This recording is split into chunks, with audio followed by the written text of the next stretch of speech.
Welcome to the guild. We have been expecting you. Please, follow me.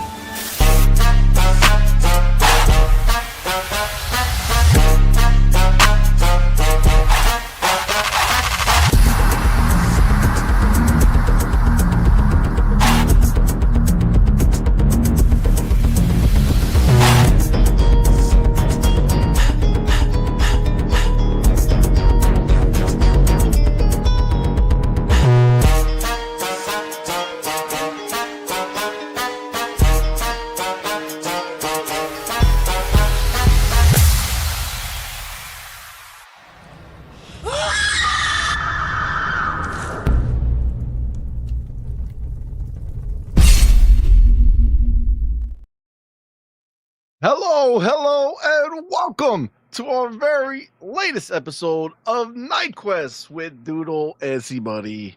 I am CMoney, but unfortunately my beautiful Doodle cannot be here tonight. But that's okay. We're still going to do what we got to do and have a great time with her blessing. She said, go kill it. So we're going to still have a good time, man, for sure.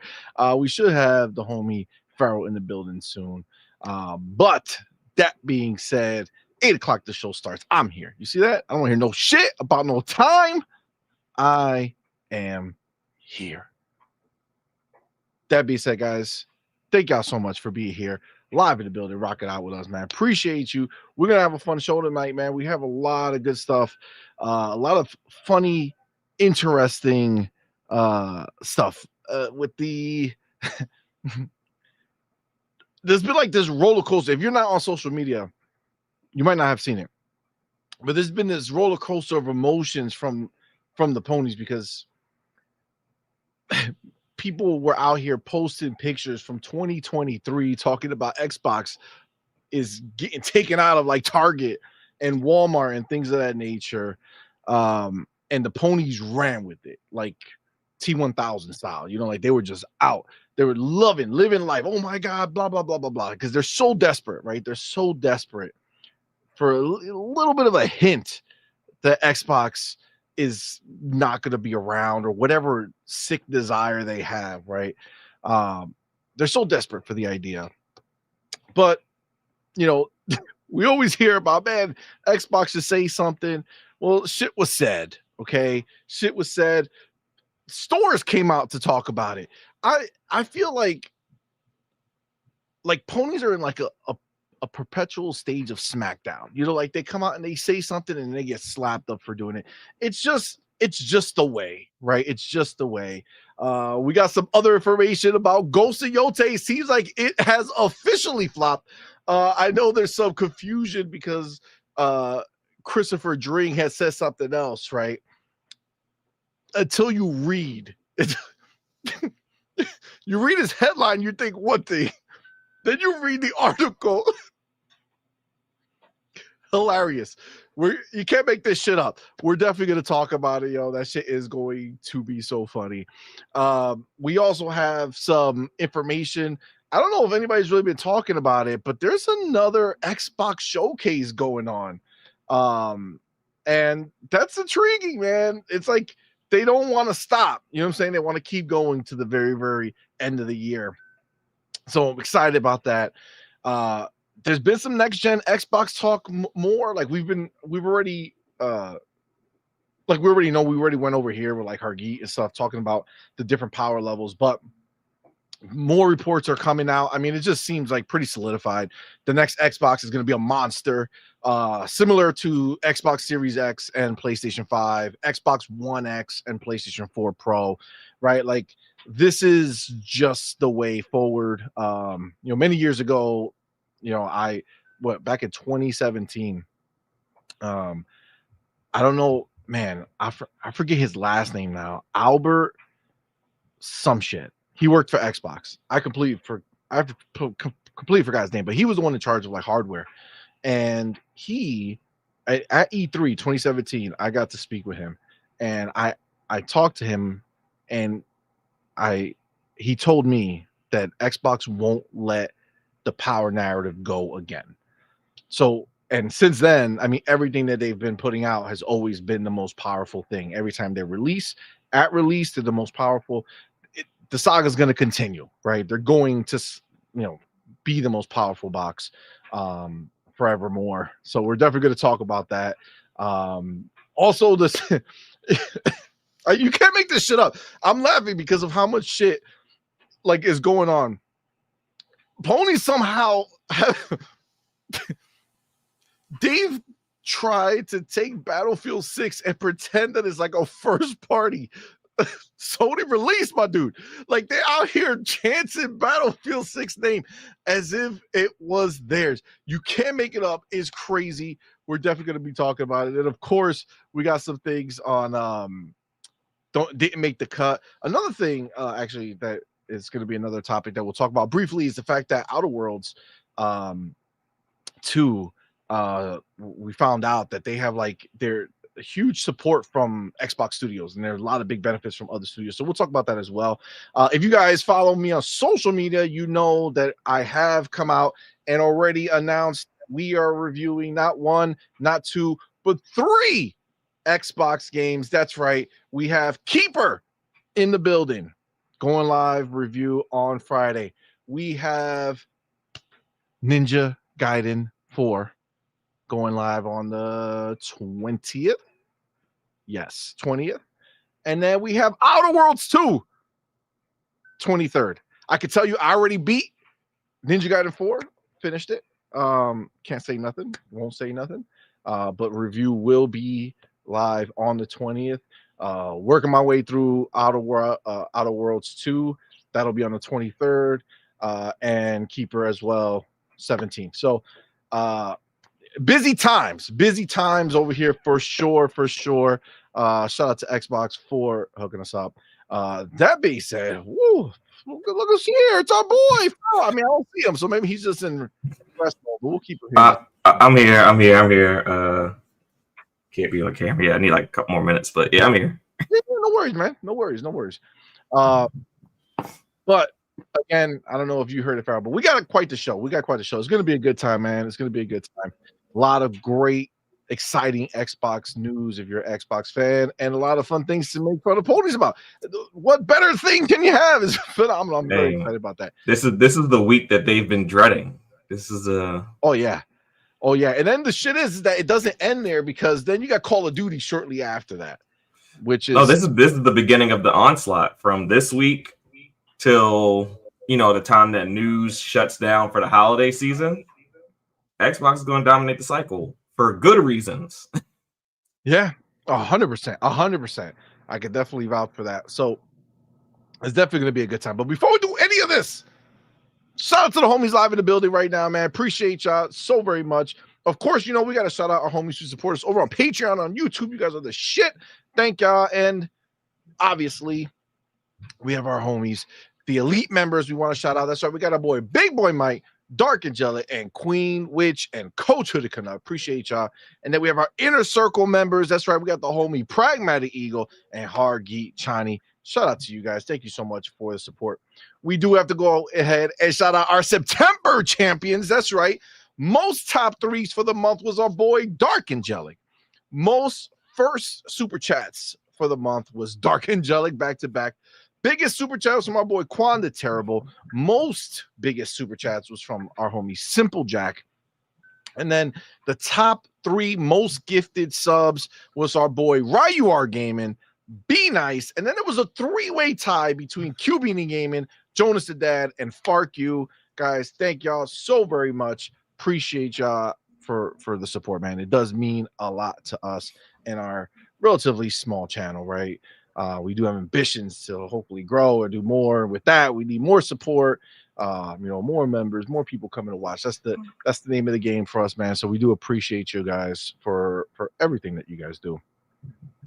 That being said, you know how we do here, man. You guys live in the building, man.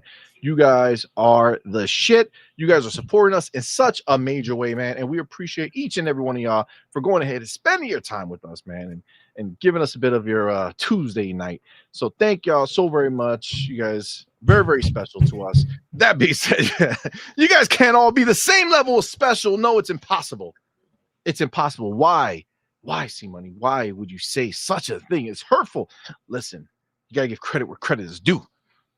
And yes, you guys are special, but there are a few among you who are more special. The most special of the evening, some would say. That's right. There are 3 of you who are the specials of the night. One of you is the best bot of the night. But the question is, who are these people? Who are these people walking among you that you can't even see? You don't even know. Let me tell you. Number 3 in the building is our homie. Motherfucking Space Shot. Space Shot in the building. Shout out to you, my dude. Number 3 in the building. He's not fucking around. Number 2. Oh, let me get a little pop-up. Number 2 in the building. That's right. It's our boy, Dark Angelic. He's been number 1. He's been killing it. So close. Literally. But he didn't make it. Dark Angelic, appreciate you, my dude, but you're number 2 of the evening. But who's number 1? Who is the best bot of the night? It's none other than the return of the prodigal son. That's right. It's our homie. Motherfucking E-Ranks in the building. Shout out to our boy. Number 1 in the building, man. Best spot of the night. Shout out to you, my dude. God damn. He is not fucking around. He said, I am back in business. You say that was the middle finger he stuck up to everybody else, BRB. saying that he was the best bot. That's what I felt when I saw it. You know what I'm saying? That Ayo was said a certain way. Maybe you can't sense it, but I read it. I know what you're doing, E-Ranks. You know what I'm saying? I got it 100%. All right. I think I already have it written down, though. So that's good.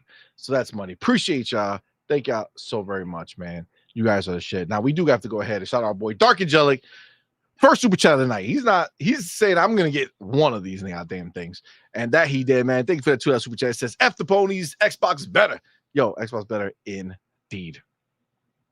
And then we have our motherfucking homie, Razor Ultron in the building. Shout out to our boy. Pop went ahead and gifted. And on point for gamer membership, man. Shout out to you, brother. Thank you so much. Y'all know what to do. Put the motherfucking welcome to the family emoji in the chat. Welcome our newest member, man. We appreciate you so much for rocking out with us. But of course, Razor Ultron. Thank you, my brother. Appreciate the support. Thank you for going ahead and gifting that membership.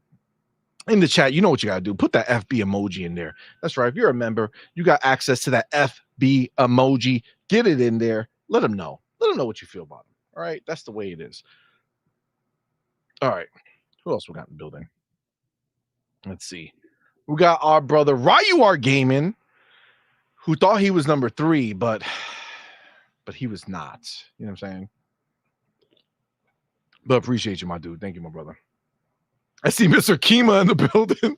Just, yo, am I first? You're not, sir. But thank you. I feel like people are having a problem with numbers today. Michelle Alexandria, 3rd. You're not 3rd, but thank you for being here. Okay. So appreciate you. Mr. Teddy Keys in the building. How you doing, man? Thank you for being here, my brother. Thank you so much. Jonas the Dad in the building. What's going on, my homie? Thank you for being here, man. Yo, big boy Mike, my brother in the building. What is good, my dude? Thank you so much for being here, bro. Appreciate you, my homie. Got B Nice in the building. What's up, player? Thank you for being here, man. Appreciate you. Appreciate you. Cody Ray 119. What's up, homie? Thank you for being here, man. Appreciate you. Appreciate you. Malcolm X Lax, what's going on, man? User for Games, what's going on, homie? Game Shark in the building. Twinkle, twinkle, baby. He says, because they're liars and morons who don't know how to vet sources. It's not that I think, Game Shark, I think you and I both know that it's not that they don't know how to vet sources. They don't care to vet the sources, right? Because vetting the sources would eliminate their narrative. And we know that they live and breathe on this narrative. It's honestly, this is almost like the saddest shit that I think I've seen from these fucking ponies. The fact that they are so desiring Xbox to just disappear is crazy. Now, whether there's Xboxes on the store shelves or not, obviously we know that this is not true. But it's funny because I saw this post and it literally is the factual situation. Somebody posted on Twitter. It's like Xbox doesn't have Xboxes on the shelf. They're dead, right? They're not selling them anymore. They're dead. Xbox has Xboxes on the shelves. Nobody wants them. That's why they're not sold. They're dead. Like, what the fuck, bro? No, these people. No, you can't make this shit up, my dude. They're fucking cracked, bro. They're so cracked. And they don't realize that they're the only people left screaming about console sales. Like, this desire for console sales. My dude, I could give a shit about that stuff, man. It's crazy. Like, I will mock you if your shit don't sell because of how important it is to you. You know what I'm saying? But outside of that, come on, man. Like, where are we with this shit? Pharaoh in the building. What's up, my dude? Thank you for being here, bro. Yeah, how's it going, man? Doing pretty good? Great. Yeah. Yeah, I see you fucking pumped on Twitter, slapping some bitches up. ROG Ally Week. Xbox ROG Ally Week. Bro, cannot wait for that Xbox Ally, baby. What, two more sleeps? What's day, Tuesday? 2 more sleeps, yep. Wednesday and then Thursday. Is it the 16th? Is the 16th, right? Yep. I'll be at Best Buy at 10 o'clock when they open. Ooh, yes. Yes, indeed. Oh man. Was that Thursday? Yep, Thursday. Oh man, I hope might have to send Doodle to go pick up mine. I don't know. We'll see. Thursday got fucking real busy for work. But yes, very excited for the Xbox Ally X. That shit is so dope. Cannot wait. Imagine, I see right now, this is the most frustrating part for me. If only I had this while reviewing these games. You know what I'm saying? Yeah. Woo! What a fucking different life it would be if I could just be anywhere. I know you're dropping one of the videos Friday. Bro, we got Keeper Friday. We got Ninja Gaiden on Monday. You could throw Keeper on Friday and just do like a little performance review real quick and just add a 2-minute blurb in to whatever you already got in the video. Just cut in. I mean, that might be possible, but I also still have other shit to play. So I got to be doing the extra might be difficult, but we'll see. We'll see. What's the first thing you're playing on the ROG when you get it? It'll damn. That's a good question. It'll probably be either it's gonna be one of the reviews. So I already beat Ninja Gaiden 4, so that's in the book. So we just got to put the review together. And then Keeper by then. That's the 16th. By then I'll be it drops on the already 17th, finishing up the review. You know what I'm saying? Yeah, for sure. So it's gonna be Outer Worlds, right? That's gonna be which is great, which is perfect because Outer Worlds, obviously, aside from I'm not saying anything about the game as far as a review is concerned, but I think you guys know Outer Worlds, you think about Avowed, you think about time spent in a world, Obsidian, Grounded 2, we put 40 hours in for our review. The other one, Avowed, was 70 hours. So I'm not saying that this is how long this game is, but playing it every chance I get on the handheld is going to be much better. Very much a better scenario. So I think it's gonna be Hollow Knight Silk Song for me. Silk Song? Yeah, maybe the first one. I thought that would have been back when it was first announced because I thought it was dropping that day. Yeah, like perfect for the handheld. Like it's like a perfect handheld. It's like game. It came out so long ago that it's like if you didn't play it yet, for sure. But yeah, I didn't touch it. I was gonna wait for the handheld for that one. So it's perfect. It's meant to be. To be. So it's definitely a fun week for us, man. For the rest of the damn, is it literally like the next 4 weeks, Keeper, Outer Worlds, I'm sorry, Keeper, Ninja Gaiden, Outer Worlds. Outer Worlds has a 5-day, if you buy the higher edition or whatever, you get 5 days early access. Yeah. So that's why the review is only a few days after Ninja Gaiden, even though it's a full week essentially after Ninja Gaiden, the regular release. Now, I have a question. Have you talked about Machine Games at all? Machine Games.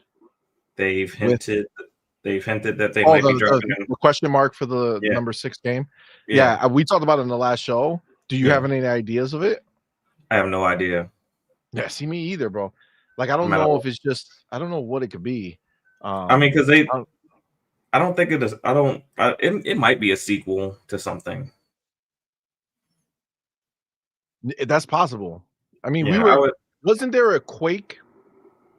There was like a Quake. Remember on the does board? Machine Games do they make Quake?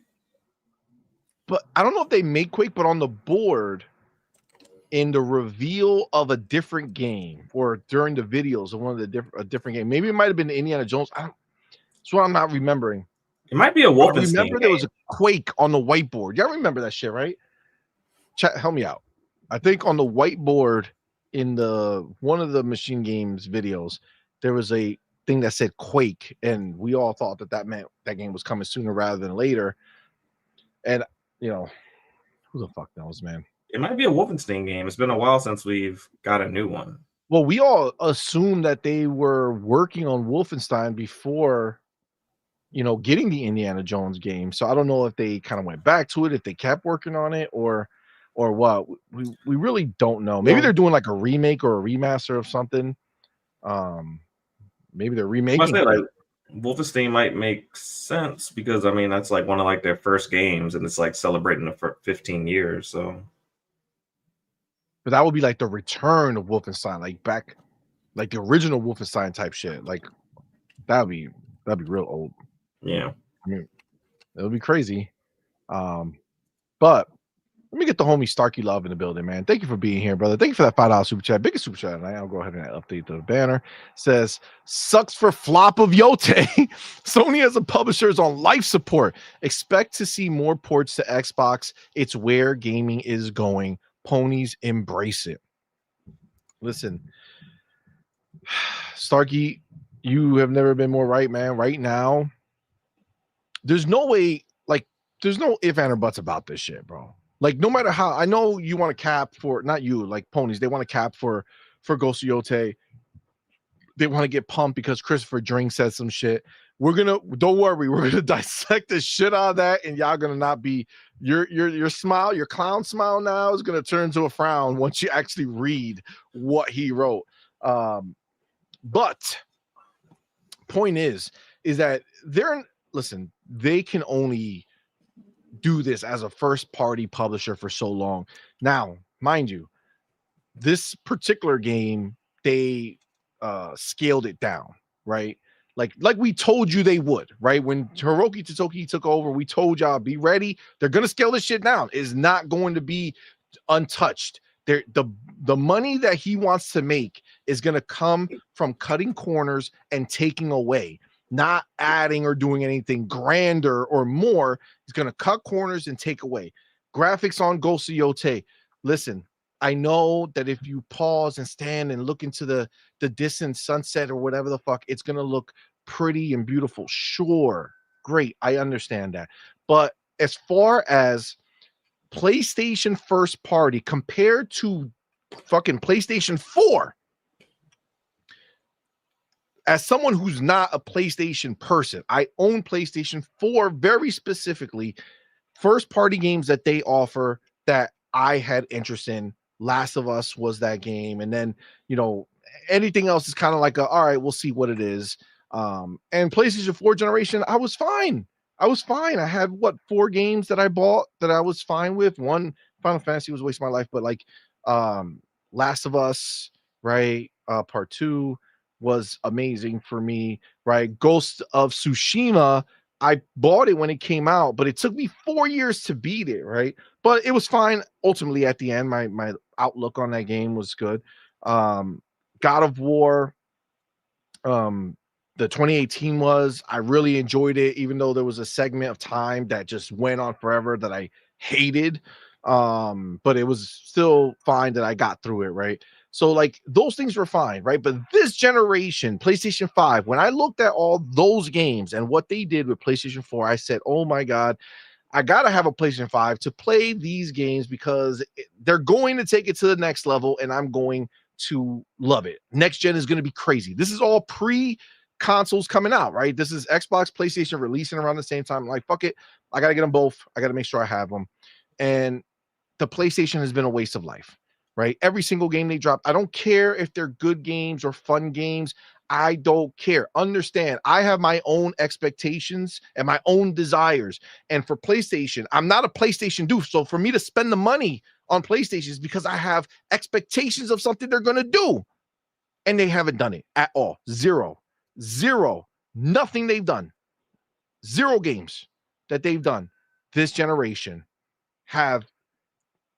they haven't even eclipsed PlayStation 4 shit for me, let alone do something grander, right? So for me, it's been such a waste of life. And Ghost of Yotei is there. They're showing you that they're going to continue this thing. They've done, it's crazy because they actually have been doing it, right? It wasn't till Hiroki kind of came out and was like, bro, like they don't know how to make money. That's the shit you got to think about right now, right? Think about this right now. Hiroki came after a lot of these games dropped, right? After a lot of these games dropped and said this, right? Yeah. So if they were already doing it, they already weren't pushing beyond, right? They already weren't going to that next level. Now that Hiroki got the boot on the neck, what do you think is going to happen? Like Ghost of Yotei is the first victim here as far as like, I'm applying pressure. This better not cost more than this and make it fucking work. And that's what they did. And that's why it's bare bones. It looks just as impressive as Ghost of Tsushima did, just with better resolution, right? And better textures. Barely better textures, I would say, because some of the pictures I've seen, when you look at, like, she's standing there and they want you to look into the distance and be like, wow, that's so pretty. And then, but you look at the floor next to her and it looks like she's fucking like the grass is fucking glass and shit. Like there's like so bare shit around the rocks are like fucking, you know what I'm saying? Like baby's first rock formation is crazy. But the thing is, Yotei was pretty far along when he took over. Imagine what that means for the other games that weren't as far along and they got their budget slashed mid-development. Imagine what those games are going to look like. Yep.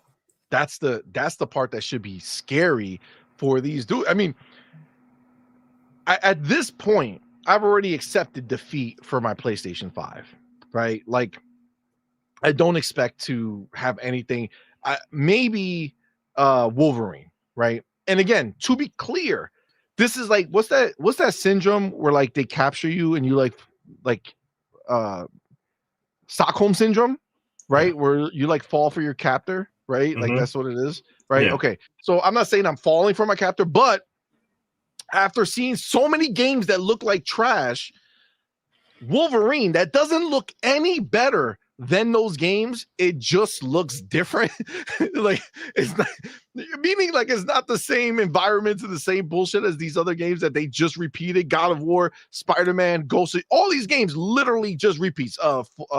Horizon Forbidden West, same shit. All just repeats of the same shit. Wolverine just has a different aesthetic, and because of that, I'm excited to see where that one goes. Yeah, I think it looks good. They did it, not because they nailed it, not because they took it to that next gen graphical level. It's the same PlayStation 4, PlayStation 5 blurred level. Yeah, it's like, but it's just like different Spider-Man. enough that it's like, all right. Graphically, it's right there where Spider-Man was. Yep, exactly. Just about. That's all. So you're going to see it worse, right? If Spider-Man 2 was just recycled Spider-Man 1, that was before Totoki put the budget boot on their neck. What's going to happen to the next Spider-Man, right? We Well, I already think see Wolverine. They're not pushing it, right? I It's the think same. Wolverine's kind of safe because Disney's going to hold, like, when they negotiated with Disney, I'm sure they agreed on a certain budget for the game and stuff like that. So they don't want I their don't game to look like slop. possibly, but again, who's Disney, right? They're not like hardcore gamers. To them, Spider-Man 2 graphics are They came down hard on EA after Battlefront. When Battlefront didn't hit the mark. Stunning. Battlefront 2 was probably one. If you play that game on a high-end PC, Battlefront 2 is still one of the most beautiful games. Oh, it's a beautiful game, but it missed the mark for the gamers, and Disney wasn't happy about it. And they said, "Oh, we're taking away this exclusive Star Wars thing that we've kind of let you have for a while," and then everyone else started making Star Wars games. So Disney's going to hold them to a standard. So because of that, I have a little bit more hope for Wolverine. It's kind of what I'm saying. Yeah, I mean, again, I think Wolverine for me, because it's different enough aesthetically, that I'm already kind of I'm on board. Is the last game coming out on PlayStation 5 that is probably going to be, worth getting. That being said, from what we heard, it's like a 6-month exclusive. So, like, am I saying that I will play Wolverine? Yes, I most likely will. Is it going to be day one? Depends on what's going on in the Xbox world, because those are the games I prefer to play. And then if I find out that it is in fact coming to PC or Xbox within 6 months, then I'll just wait. You know what I'm saying? Like, I'm not hard on for it like that. I'm just like finally something decent to play. But you can only release one game a year, and that one game can't even land in your top 10. You can't afford to keep it on just your box. Facts. Yeah, it's a interesting situation that they're in. So we'll see. But Starkey, you ain't wrong, bro. They gotta embrace it. It's just time. Totoki wants the money. He's not gonna let these fucking games just sit there and linger on in this world of forgetting them, right? Because that's what it is, right? It's like these things just get forgotten. It's funny because we watched I took the Doodle and I took the little ones to see Gabby's Dollhouse in the movies. And if you're not familiar with Gabby's Dollhouse, that's fine, because you shouldn't be. All right, it's for little children. But the story is actually very similar to Toy Story 4, who we took our older kids, not our older kids, when they were younger, to go see back in the day. Or Toy Story, was it Toy Story? No, maybe Toy Story 3. Yeah, Toy Story 3. I don't know. The one with Lotso, I think that was 3, right? Where it's like the toys got forgotten and nobody plays with them anymore, and they just are so sad, and they turn to villains, right? Because they're just forgotten. And I feel like that's all of PlayStation's lineup, right? Like every game they release just become these forgotten toys that nobody wants to play with. And it's like, do you just let them sit there and die, or do you give them to a new kid? You know what I'm saying? Like a new kid who's actually going to be like, oh, maybe we want to play it, right? Now, maybe that kid's like, fuck that old ass toy, nobody wants it. But, some kid somewhere might be like, oh, that's a new toy, I'll play it, right? It's a waste of money. Go ahead, Farrell. You want to say something? Yeah, I mean, I just, I just feel like if we're going with your Gabby's reference, it's like, I don't know. I kind of feel like Ponies are like so locked in on quote unquote killing off the Xbox brand that they're killing off their own brand. And the fact they don't talk about any of their games, there's no excitement for anything that's coming out. Ghost of Yotei has been out for what, 2 weeks now? And there's hardly any talk about it. All the talk is around Xbox. You're literally taking the eyes off of your own platform. Like, who's thinking about Ghost of Yotei? People are talking about Xbox and Walmart and Target. Yeah. Nobody gives a shit about Ghost of Yotei, bro. Meanwhile, the games that we talk about, well. Yeah, it is their fault. Because the games that we talk about, the Xbox games that we're excited about, they all chart. All of them. Oh, yeah. Like, what like, outside of like what South of Midnight, that's like a smaller AA game. All of them charted very high. Like all the games that we're excited about, they chart. You know why? Because we actually talk about the games we're excited to play. We never hear or hardly ever hear a lot of these content creators or even industry people talk about games. That are PlayStation fans. We hear them talk about Xbox is dead, Xbox is doing this wrong, Xbox is doing that wrong. They're not even talking about the things that PlayStation is doing wrong. One, and two, they're taking all the eyes off of the PlayStation games that are coming out. Like they did. If you are a PlayStation fan, you've done Ghost of Yotei a disservice. But like you buried it. You buried it.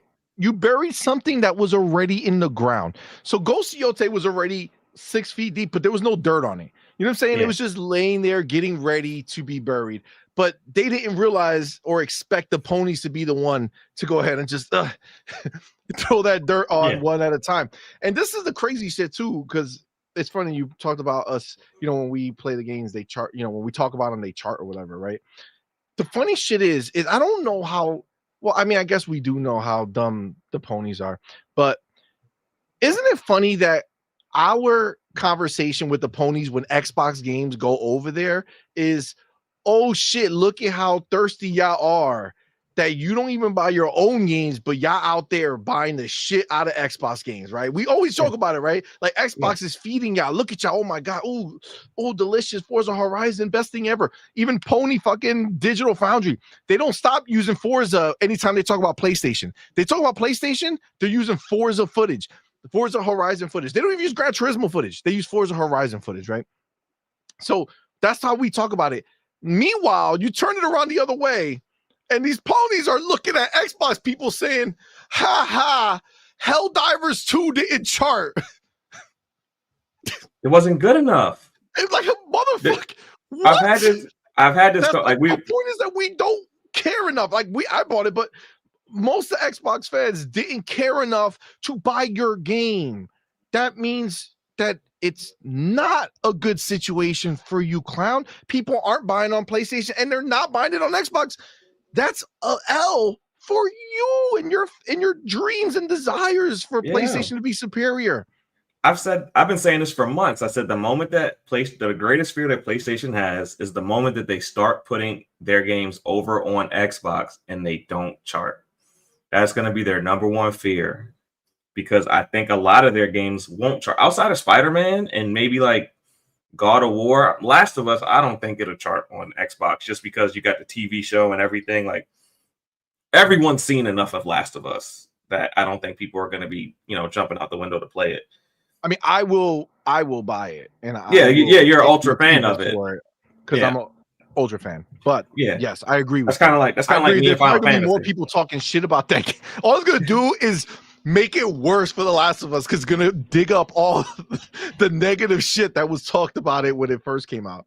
Yeah, so I mean, it's like PlayStation's in a tough place because they don't have real fans. They don't have fans of their games. They have fans of their box. Exactly. Fans of the box. And I would even erase the word fans. These are just people who only know PlayStation as the box to buy. They don't think about Xbox. They don't think about the other ones. They're saying, oh, I want to get a console. Oh, yeah, I'll get a PlayStation. Right? It's not because they're fans of it. It's because to them, that's their only realistic entry point to a console. They're not thinking about Xbox. They're not thinking. The brand is the name that won everybody over, but I wouldn't call them fans. I call them just people who are looking away to play games on a console. And that just sadly is the truth. Let me get the homie Broke Boy in the building. What's up, man? Thank you so much for being here, man. Thank you for that $5 super chat. Actually, now that I just read yours, I forgot to put our boy Starkey Love as the first biggest super chat. Thank you, sir. Preach. Oh, and I forgot to put my boy Razor. Sorry.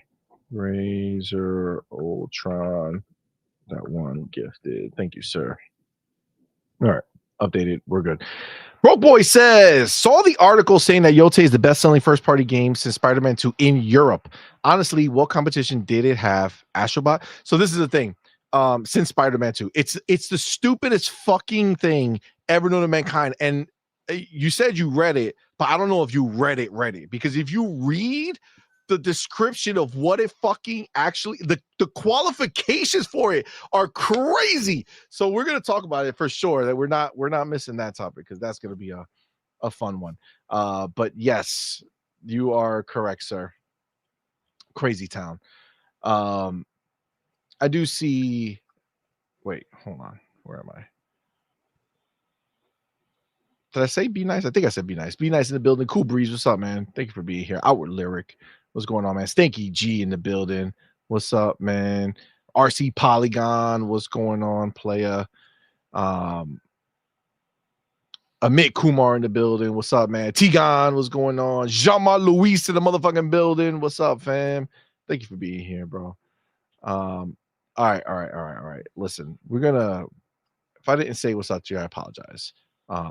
We're gonna keep this conversation going, because there's really a lot to talk about, and I don't want to have to miss any of the other topics. So that being said, let me see. Do we have a decent amount of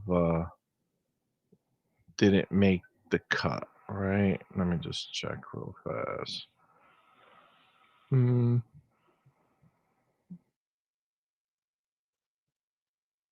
Okay. Yeah, we have a few things.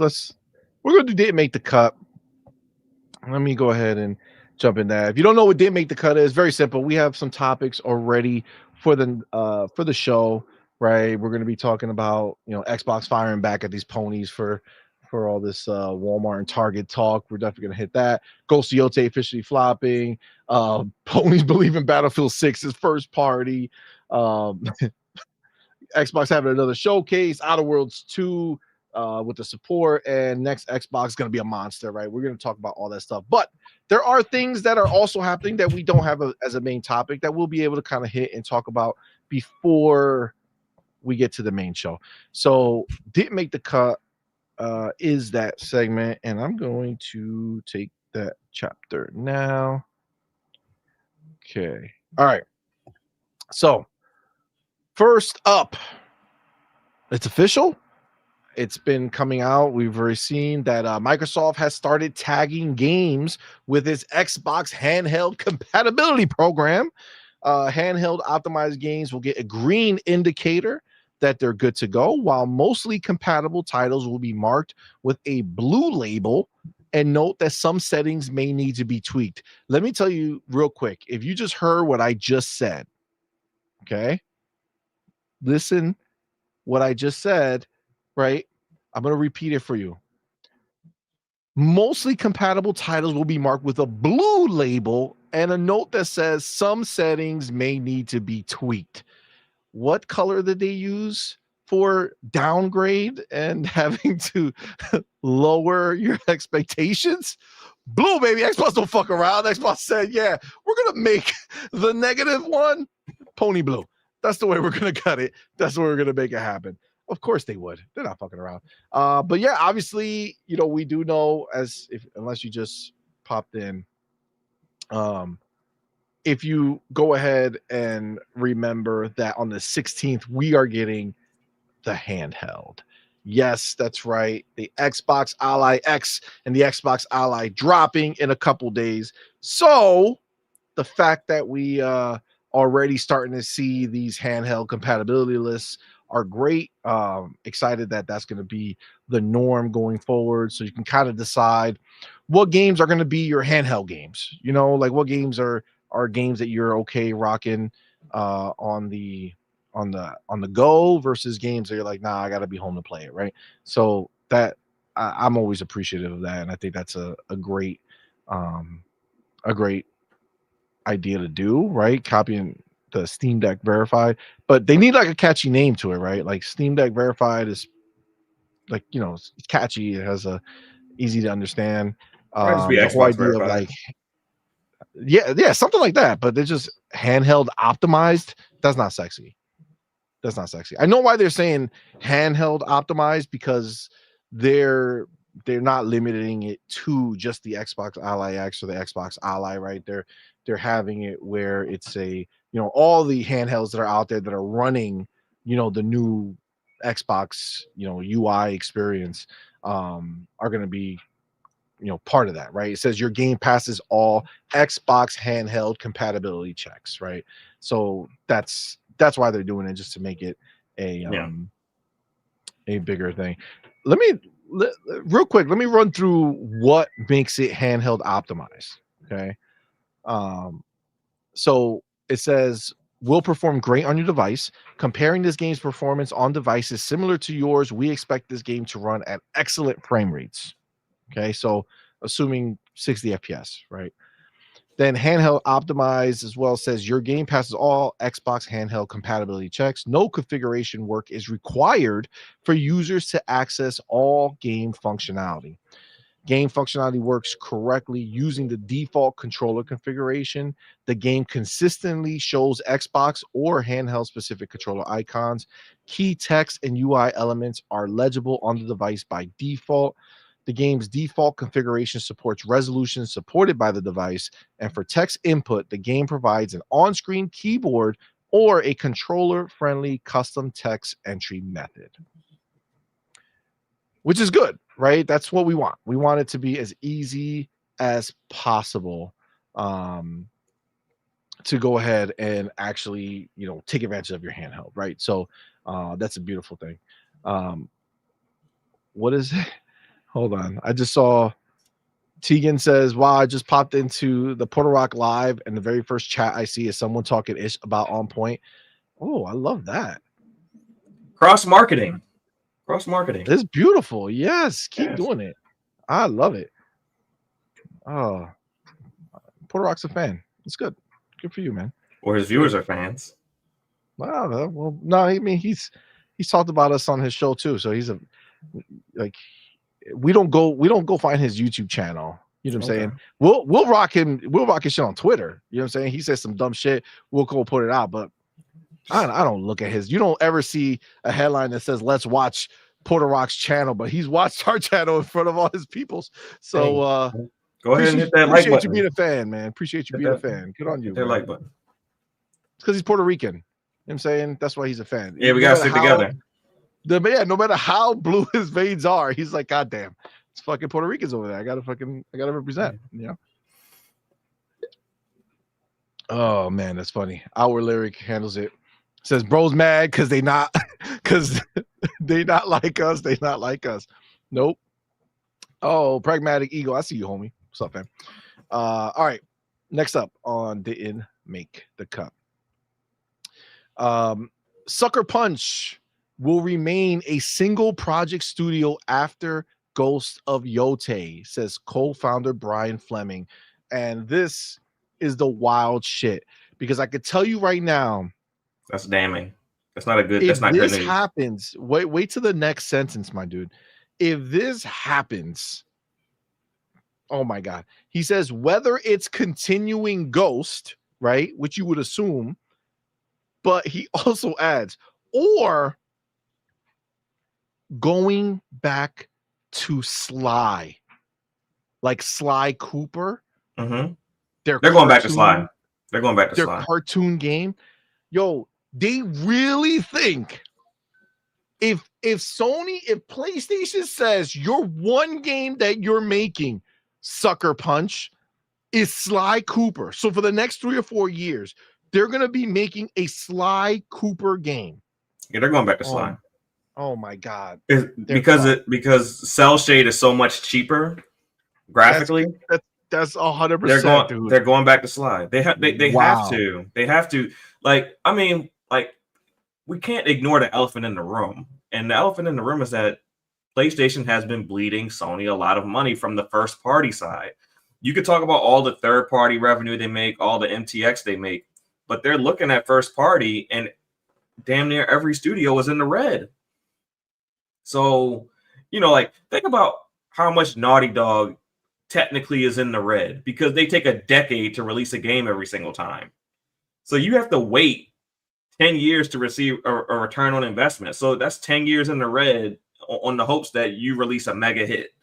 Then you look at Insomniac, what everything that happened with the leak and Wolverine game that puts you in the red. Then you look at Haven Studios. You bought that studio in the red. That game looks like it's not coming out. You're never going to get back in the black on that. Concord, never getting back in the black on that. I mean, like Media Molecule, that studio's never getting back in the black. Like there's so many studios that they have that are like in the red. You can't ignore that. Like eventually shit's going to change. And the moment Hiroki came down, that's when those changes started. So I think this is definitely the last Ghost game for a while. I would expect them to make Sly because it will be a lot cheaper. Yeah, I could almost guarantee that's the way that's the way they're going to do it, because of exactly what you said. Right, they're going to go the cheaper route. The statement finishes by saying the decision is really more limited by, again, our cherishing of focus and time to iterate. Now think about that statement. Okay, this is the shit that you have to do and really look at what people are saying. The decision between going from Ghost to Sly, which one you're going to do, the decision is really more limited by our cherishing of focus and time to iterate. So what they're saying is, guys, it really depends on what PlayStation is going to allow us to do. If they're going to say you can't spend more money, if they're going to say you can't have more time, then the fuck we are going to make another Ghost that, realistically speaking, we're not going to be able to do the same exact engine again 5 years from now and make it look like shit. We're going to have to invest. We're going to need more time to push it, or we can go the cartoon route, do the cell shaded shit, and that's where we'll be. I bet it was very difficult to get that game across the finish line with the budget that was allocated to them. Yeah, I'm sure it was challenging. You gotta imagine that they basically got their last year of development cut. So from what we know in dev, from multiple interviews with devs, that last year is really where all the polish goes as far as making the game look as amazing as it is, because everything else is done, right? So they're doing bugs, right? So you have a whole team doing bugs, and then you got another side that are sitting there optimizing everything as much as humanly possible to make it look as beautiful and be as performant as possible. And then when you see all the cuts that were made, right, all the shortcuts that were taken, and again, the only reason I even give them that it's cut corners that were delegated to them, like said, hey, this is what you have to do, versus them themselves is what they did with Ghost of Tsushima. I feel like they did extremely well with Ghost of Tsushima with the power that was in the PlayStation 4. So I don't think that they couldn't make a better looking game. I know that it was Hiroki with that boot to the neck saying, yo, you're not doing it. We're not spending more. We're not doing more. So that is the part that it was all fucking, that's where it was cut. So I feel like going to Sly, you lose that problem, right? You don't have to worry about that. You just put some decent lighting on, and all of a sudden, all those textures that look flat in Ghost of Yotei are the norm in Ghost in Sly Cooper, right? So shaded, you got all that flat texture work, they'll be good. But if that happens, if we find out that they went Sly, then we know exactly what happened. Yeah, that's a budget choice. Exactly. Because it's a budget choice. Ghost of Yotei is the game that, the Ghost series is the game that they dreamed of making. Like you could see like the amount of passion that went into the first one, the attention to detail, especially when they did the Icky Island DLC and they did the lip syncing. Like they paid a lot of attention to detail. Like they were very passionate about that. So to see them go from that to Sly, that's not an internal decision. That would be something that's kind of forced upon them, like based on the resources that are allocated to them. Absolutely. And to be clear, I'm not a Sly Cooper fan. I never was, but I'm not saying the game would be good or bad or anything. I don't care. It's just, you will know. I mean, listen, if you only have so many studios. You know what I'm saying? And if you start taking your quote unquote mainline studios that should be producing your higher tier products and have them go work on cartoon, It's not looking great. I mean, listen, Ratchet and Clank was very pretty. Was it like a game that I would say is like this amazing thing? No, I did eventually beat it again years later. But it wasn't like memorable to me or anything like that. So it did take years though to beat as well, similar to Ghost of Tsushima. So I don't know. I'm sure there's some fans, but the same way that didn't PlayStation revive, what's that? The skeleton, the old game. Remember him, the skeleton dude? Trying to Was it think. a skeleton? I can't think of skeleton, dude. Yeah, somebody's gonna know in the chat. It's an old game. PlayStation revived it. Nobody cared. I can think of Until Dawn, but it doesn't have a skeleton, dude. No. It's not a realistic. It's an old platformer, like an old, and it has or a platformer with a skeleton. I believe it was I think he's a skeleton. Medieval. Okay. Our boy Shizno Elite. Yes, medieval. I was thinking about that ugly character game that's a little platformer with the characters kind of like different colors with the bug eye, like they're all like kind of like look like slaves, I guess. The green fuck. Abe's Odyssey. Yeah, I was thinking about him. Like maybe you were thinking about that. Yeah, no. Is that medieval? Right, medieval. Okay. Another old game, right? Similar to Sly Cooper, older than Sly Cooper, but still, bro, nobody's gonna care. Somebody at Sony needs to reach out to these ponies that got these channels and say, "Hey, we need you to talk about our fucking games. Stop talking about Xbox all the damn time." There's nothing to talk about. Think about it. What the fuck games are you talking about? How many times can you talk about Ghost of Yotei before it releases when that's the only game you fucking got? And then what do you do once it comes out and nobody cares about it anymore? You know what I'm saying? I mean, talk about the good old days.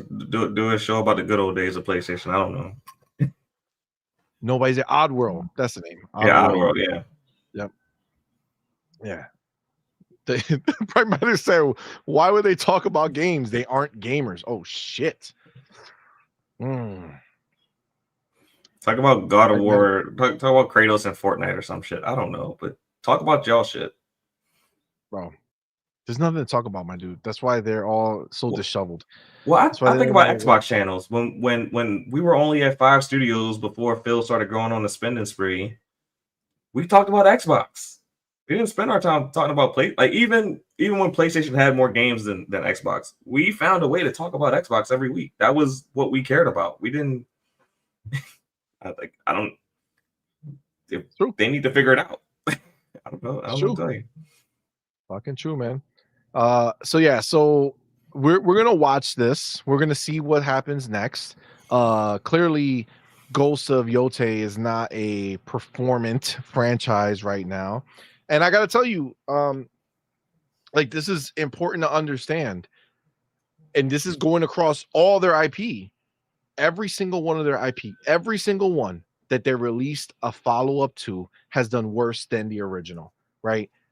And sadly, when you spend so much time working on a game and it doesn't do better than the original, then you could only project that number will only get smaller, right?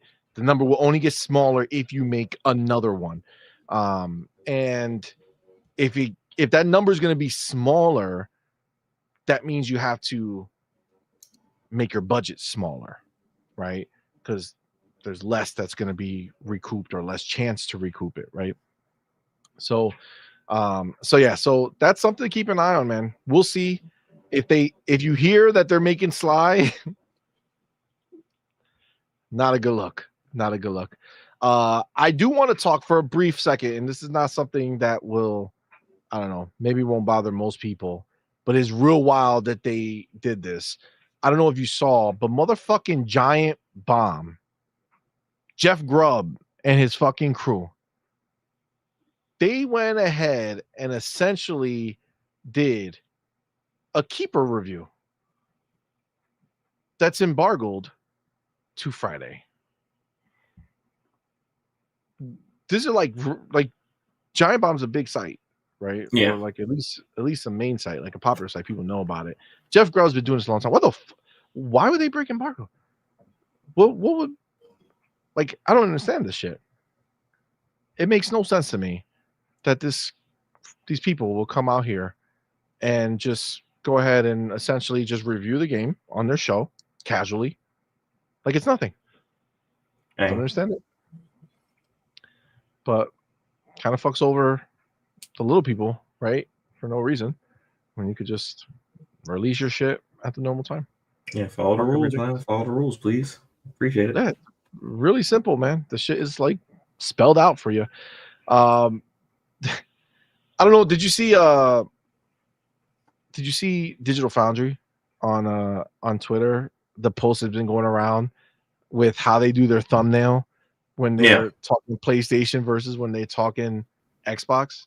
Yeah, I mean, like it's pretty obvious at this point. You know, there's an agenda. I mean, it definitely is, but like, at what point do Xbox people have to understand that they might as well just be a fucking pony channel? You know what I'm saying? And stop giving them views and watching their shit.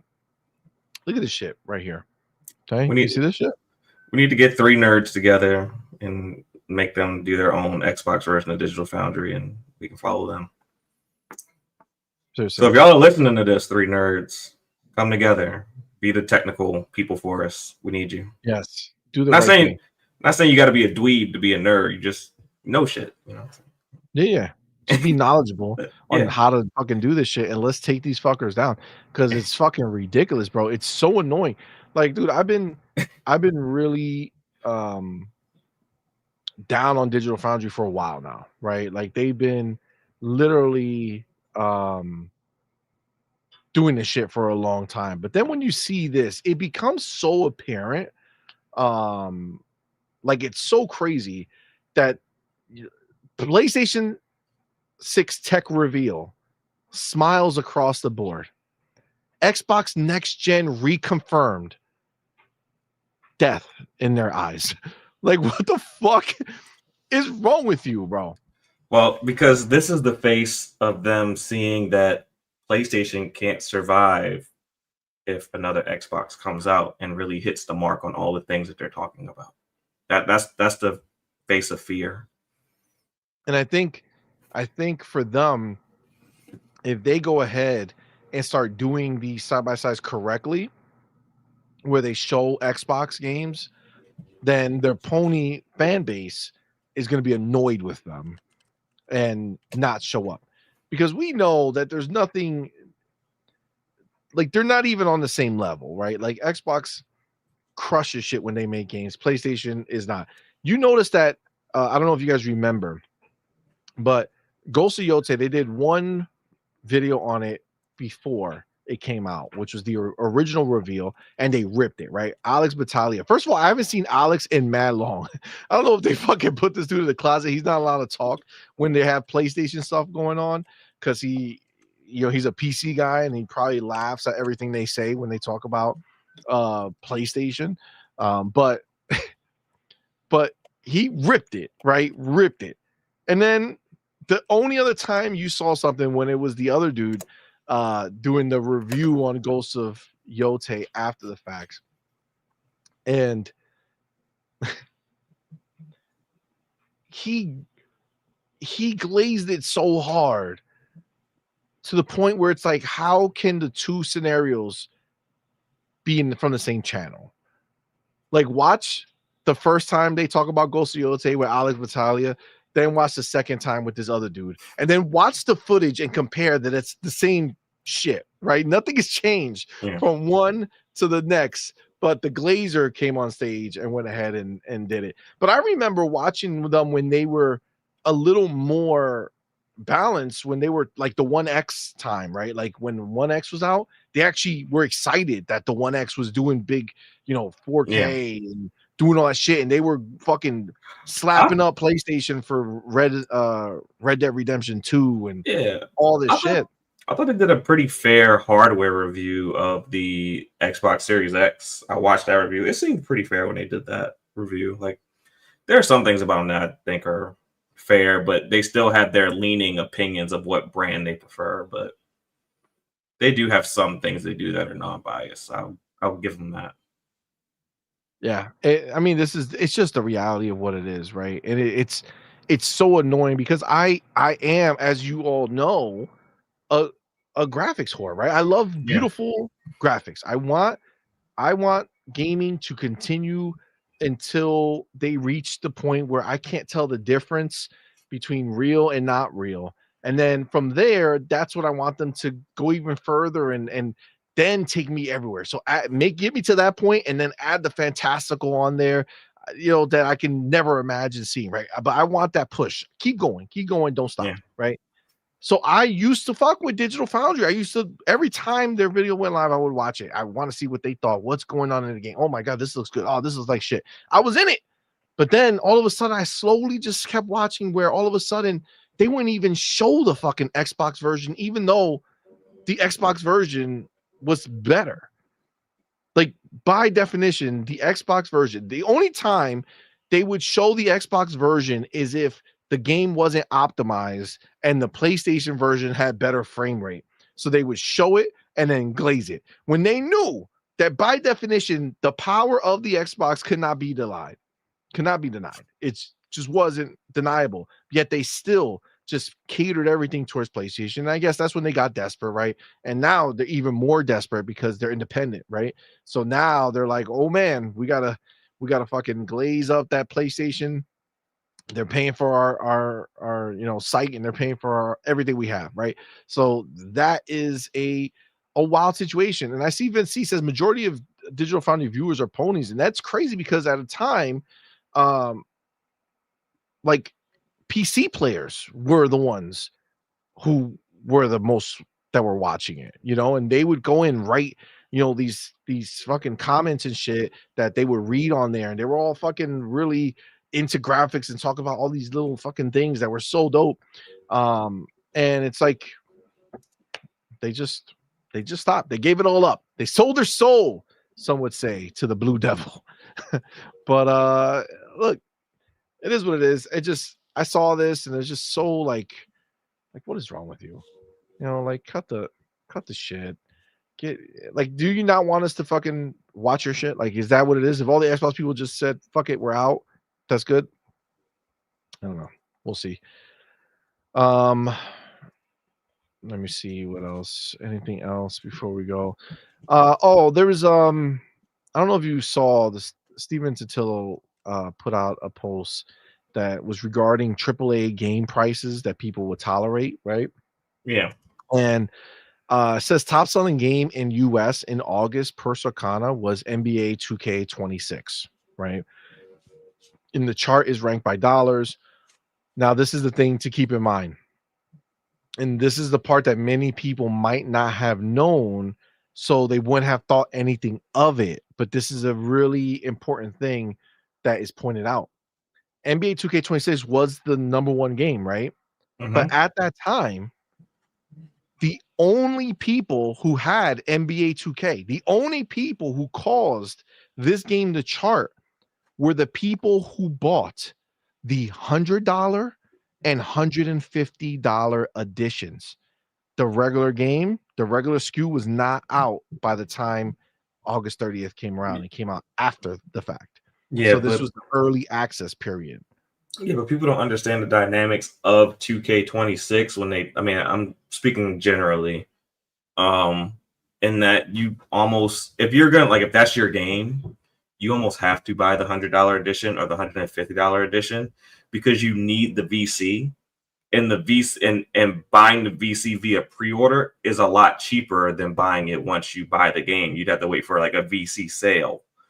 And if you want to go to the park and you want to play and you want to actually have fun, you got to have that VC. You're not going to have fun. Your character's not going to be good unless you have that VC on hand. So you're almost forced to buy the higher edition of the game if you want to enjoy it.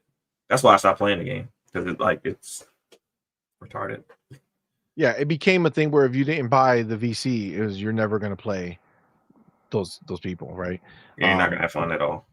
That being said, it still beat all of the August releases. So every new game that dropped in August, and there was a lot of them. The Madden was number 2. Mafia: The Old Country, Metal Gear Solid Snake Eater, Gears of War Reloaded, which slapped up Helldivers 2, by the way. And then yeah, those were like the new games, and some other games, Story of Seasons, Grand Bazaar. I don't know what that is, but those games all came out brand new, and NBA 2K26 still slapped them up, and it's $100 and $150 editions. So if you don't think, and I'm gonna say this now, this hasn't, I'm only going based off of this, but remember who makes 2K. It's Take-Two. Yeah. Take-Two has Rockstar. They make Grand Theft Auto. If you don't think that they don't see the numbers and say to themselves, well, we are going to release in May technically, but if we did a 5-day, 10-day, 2-week early access for $100 and up, and then you can buy the regular game 2 weeks later,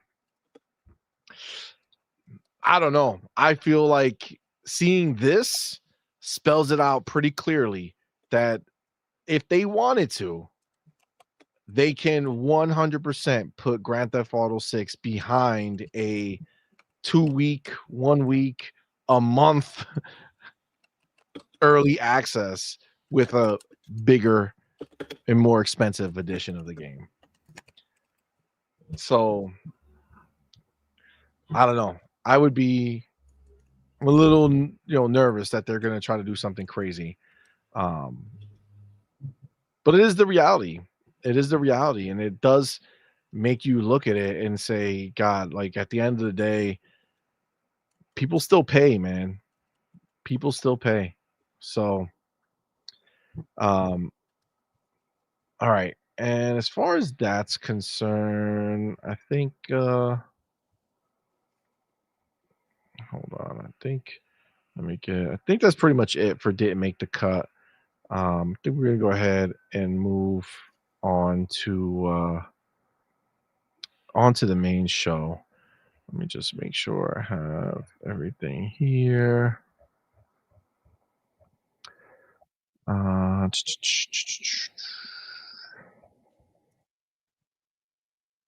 Okay. All right. So we will be starting with Xbox firing back at these ponies. That's right. Let me get the chapter here, and then we will get it in. So if I go here, and then I think I do have a couple super chats. I'll get that real quick too. Let me just make sure that I have. Oh, not there. Almost. Oh, there we go. Here we go. All right. Okay, I got it ready to go there. Okay, let me take my time stamp. Oh, but before I do that, let me get the homies over here. We got the homie. Wait. Okay, right here. The homie Dark Angelic in the building. Oh, what the fuck? There we go. Okay, now it's there. All right, so we got Dark Angelic in the building, man. Thank you so much, my brother, for being here. Thank you for that $5 super chat, man. Appreciate you, my dude. Says, can't make digital fuckery see the truth when their salaries depend on not seeing it. Paraphrasing Upton Sinclair. I mean, that's 100% the truth, right? They need to keep that blind eye, right? Like they need to pretend that they can't see it so that they can go ahead and keep, glazing these ponies and taking them for everything they got. You know what I'm saying? It's just the way it is, unfortunately. So you ain't lying, Dark Angelic. Appreciate you, my dude. And then shout out to our motherfucking homie. Great to see him. Our boy, Lord Star Killer SXSX01. My dude, thank you so much, my brother. Appreciate you, man. Thank you for being here, number one.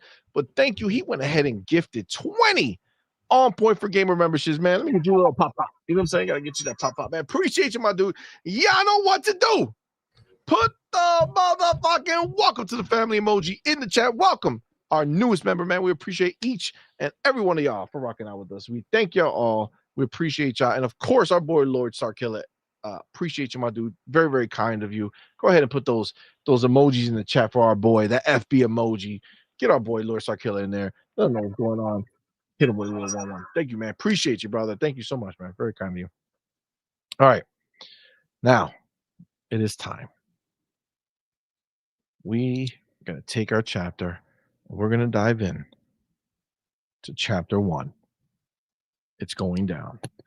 Here we go. Okay. So, as you may be aware, there's been some turmoil over on social media because you have the ponies and the pony media so desperate to find a way to show or prove that Xbox is dying somehow. They just need it. That's the reassurance they need in their life, that they went ahead and saw, what's his name? Shinobi, who went ahead and I think he got it from like a Reddit post or something, but he ran and posted with this idea that Walmart and Target were getting rid of the hardware and the games from the stores. Okay. Now, it have since been community noted.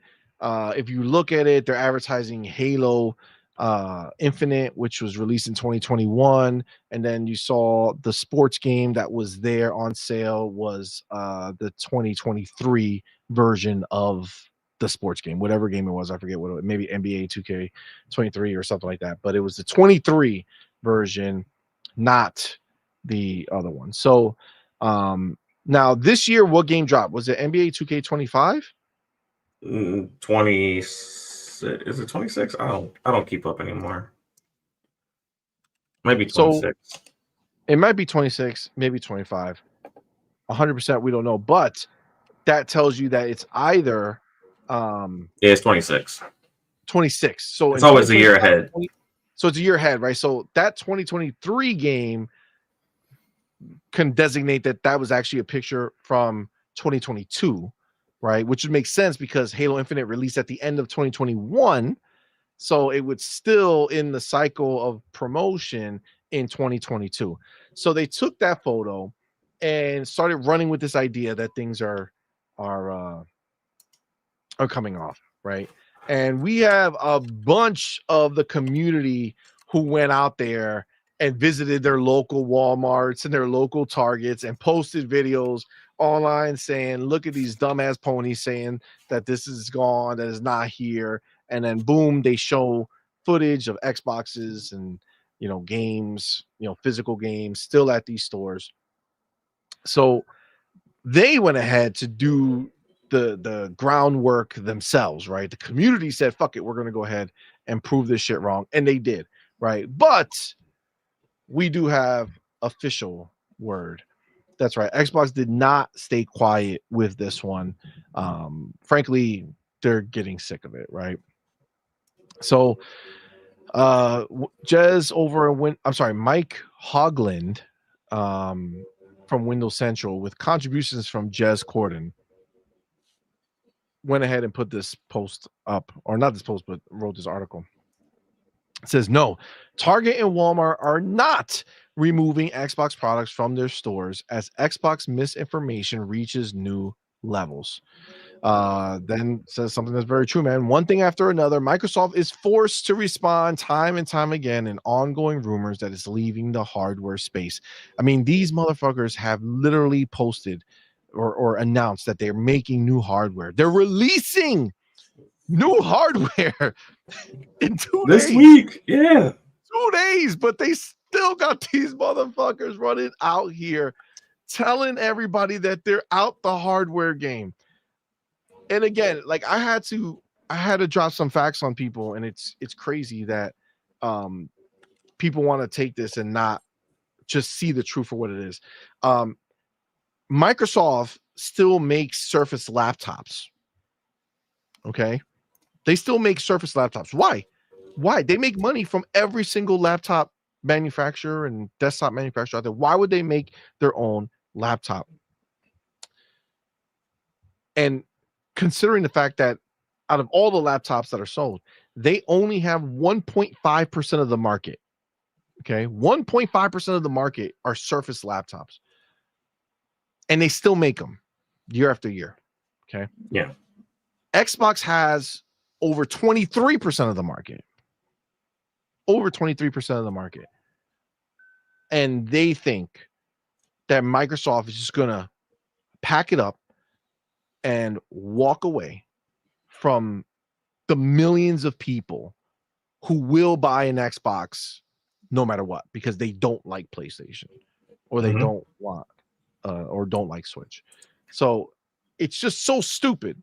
Or they think they're going to surrender all that sub money for the lower tiers.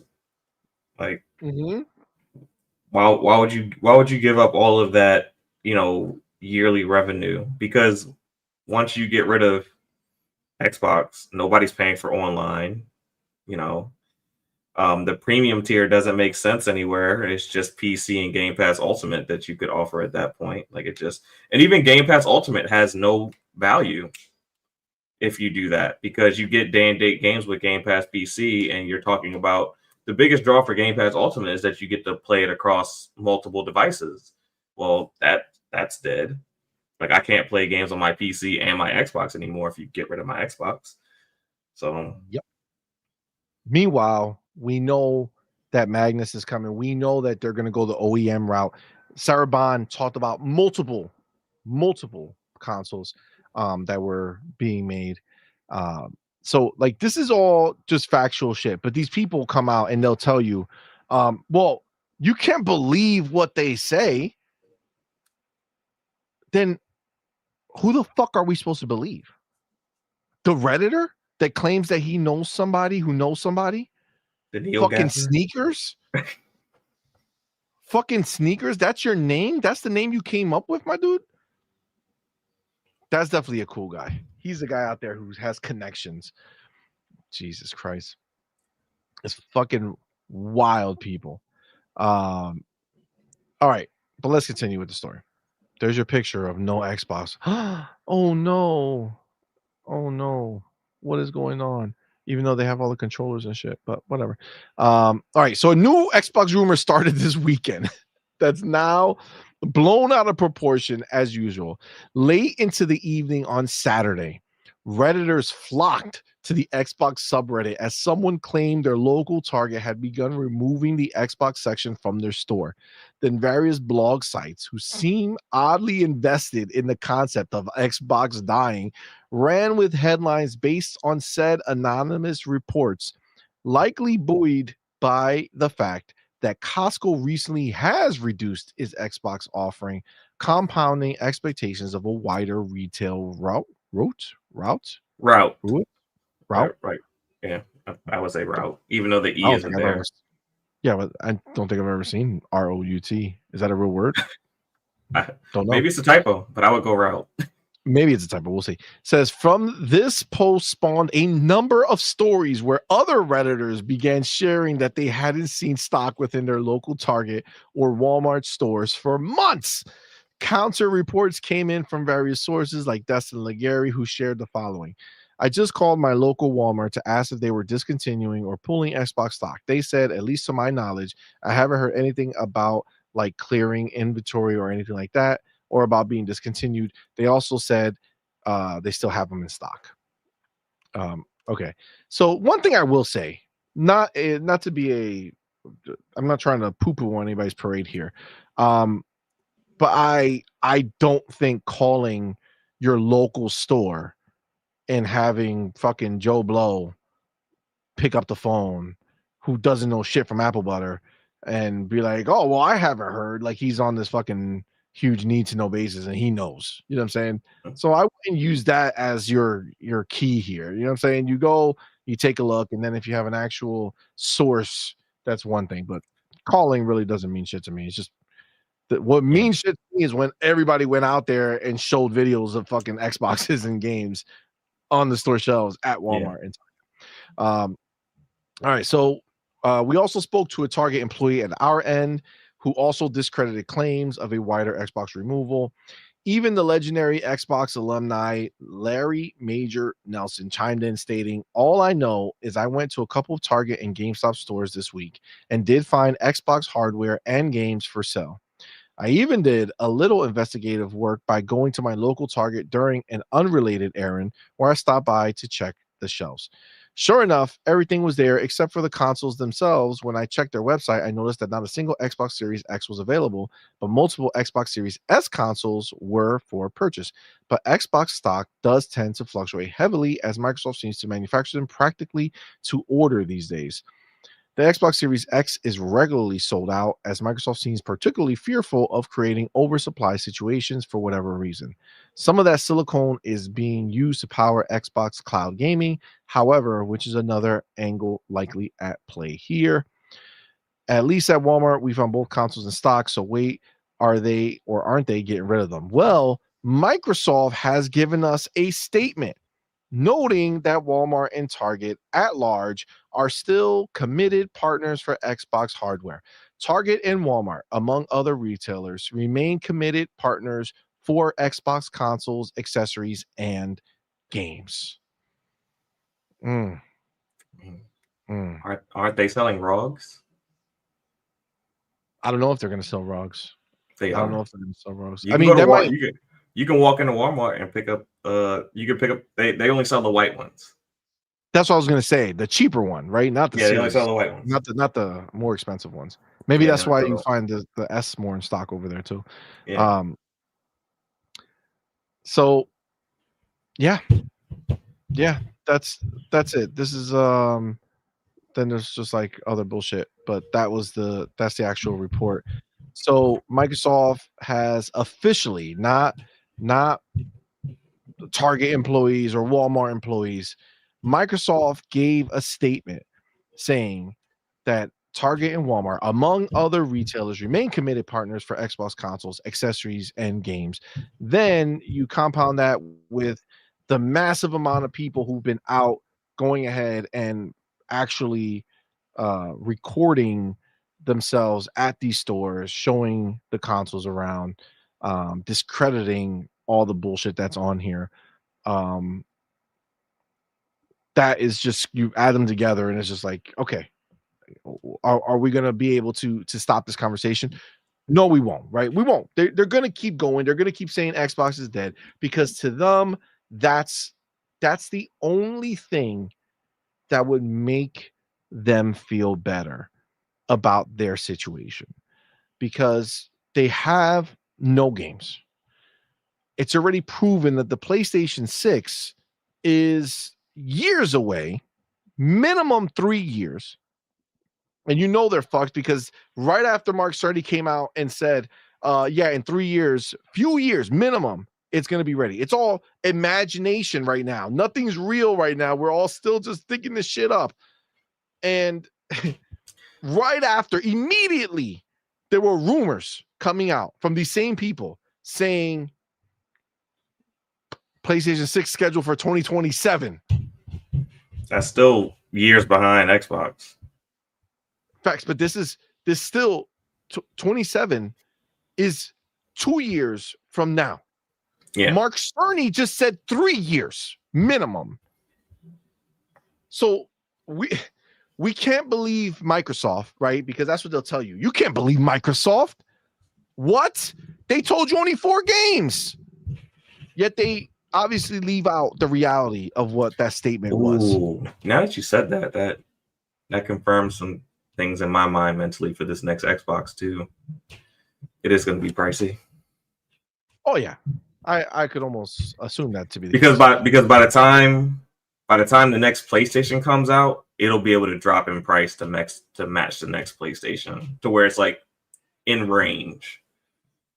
So it might be a $1,300 console easily. That's about $1,000 by the time the new PlayStation comes out. I can see that. I mean, listen, at the end of the day, it's clear that this generation is not going anywhere. And it's Yeah. clear that new games that are made will work on this generation of hardware. So Yep. this series generation is not leaving. So you're not going to miss the new games. Are you going to have them as pretty as somebody who spends the money on the next Xbox? No, you're going to play them lower quality. But that's the same thing with PC, right? Even right now.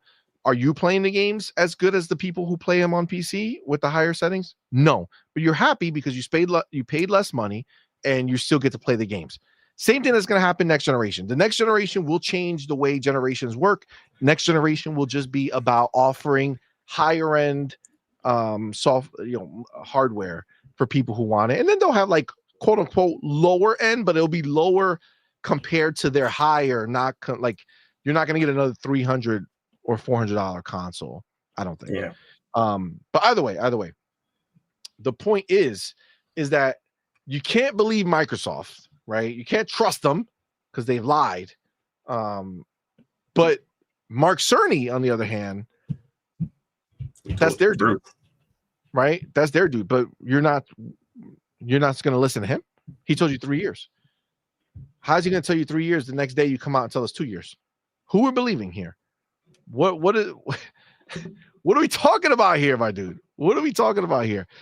Yeah, listen, I gotta get this chat right here because I saw this, and this is the thing that these dudes don't understand and they don't remember. Chill Blinton, what's up, man? Thank you for being here, bro.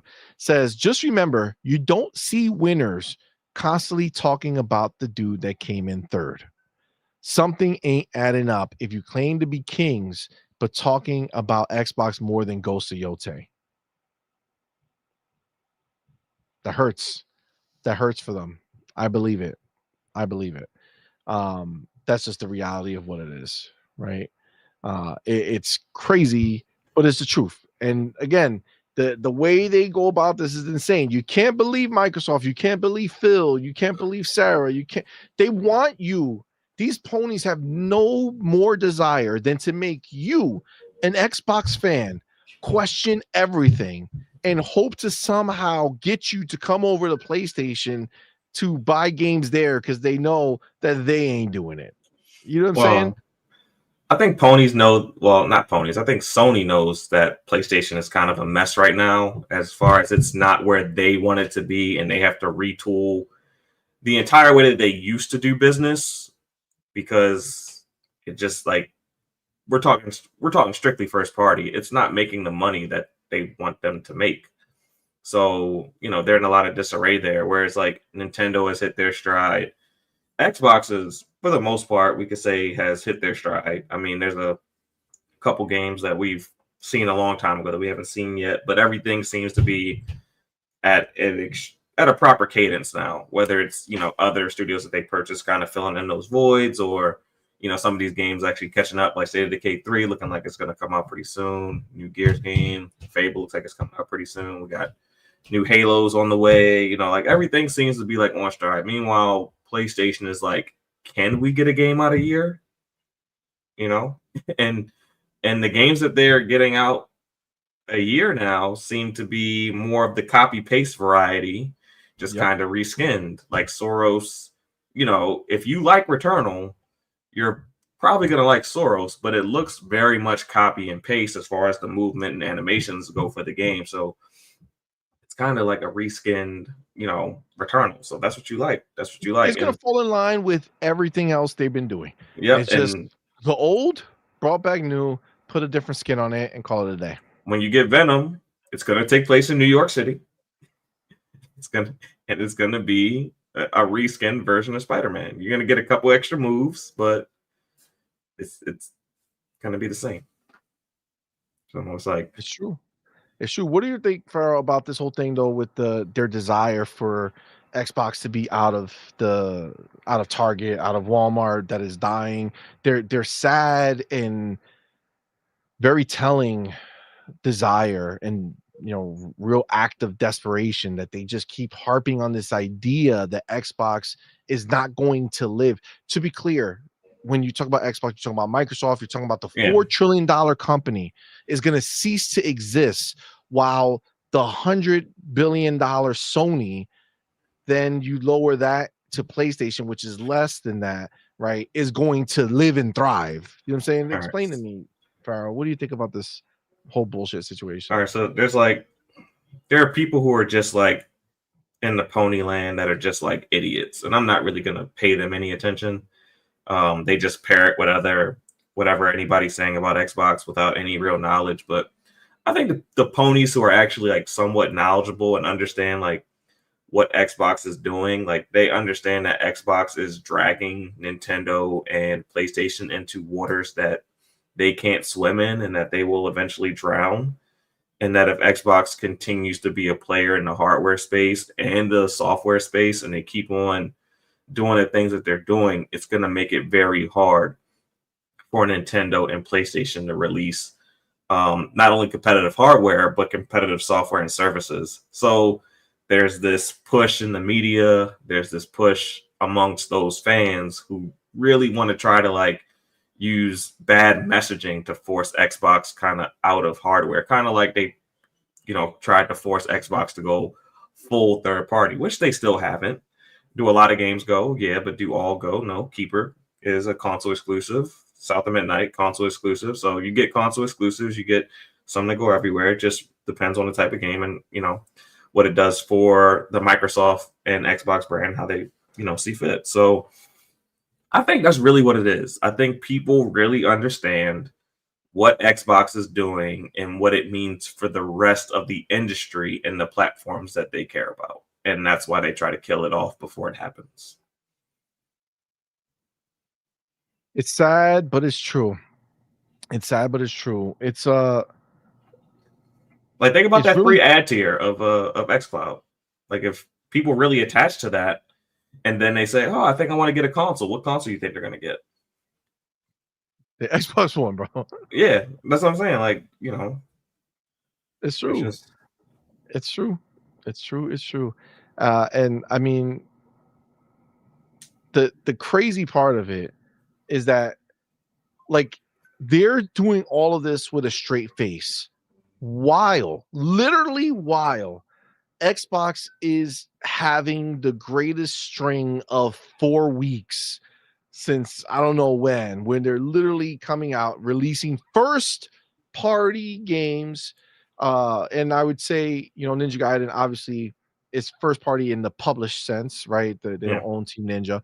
But they definitely have Keeper coming out. They have Outer Worlds 2 coming out and Call of Duty coming out. 3 games in 4 weeks that are first party. And then they have a first party published game, Ninja Gaiden 4, that's also coming out. All day one in the Game Pass. All feeding us diehard Xbox fans. And they can do this. They sit there and they literally can look at you, go online and tell you, make videos and tweets and spaces and tell you that Xbox is dead. While Xbox are the only motherfuckers out here putting out high quality first party content, but they're dead. Who's matching them third releasing party a wise? hardware like a fucking piece of hardware, a handheld in 2 days, but they're dead. Yeah, nobody's matching them in hardware or software right now. Nobody's matching them. Like, how many games did EA put out this year? That's probably the closest one that matches them, and most of them are yearly sports games. How many games did Tencent put out? Like Tencent, not the other subsidiaries that they partially own. Like, how many did they put out? How many did Square Enix put out? How many did Sega put out this year? Most of them didn't release 12, and Xbox might have a 13th if Machine Games is releasing something like they hinted they might be. Which, if you think about it, we don't have a December game. Yeah. And they did fill the December game role last year with Indiana Jones from Machine Games. Maybe they take that December slot.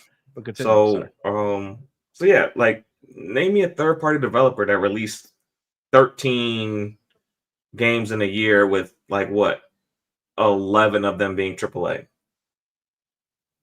I don't know. I can't think of any off the top of my head. And I play a good amount of games from a bunch of different publishers and developers, and I can't think of anybody that did that this year. No, nobody's on their level, bro. Yeah. Nobody's on their level, but they have this group of people who consistently like hope they die. They like you gotta imagine like Phil must feel like Tupac. You know what I'm saying? Like like they like he's sitting there thinking like they all eyes on me, like they all coming for me. He's sitting out there looking out his fucking window with a blunt and a AK. You know what I'm saying? Just ready to go. Yeah.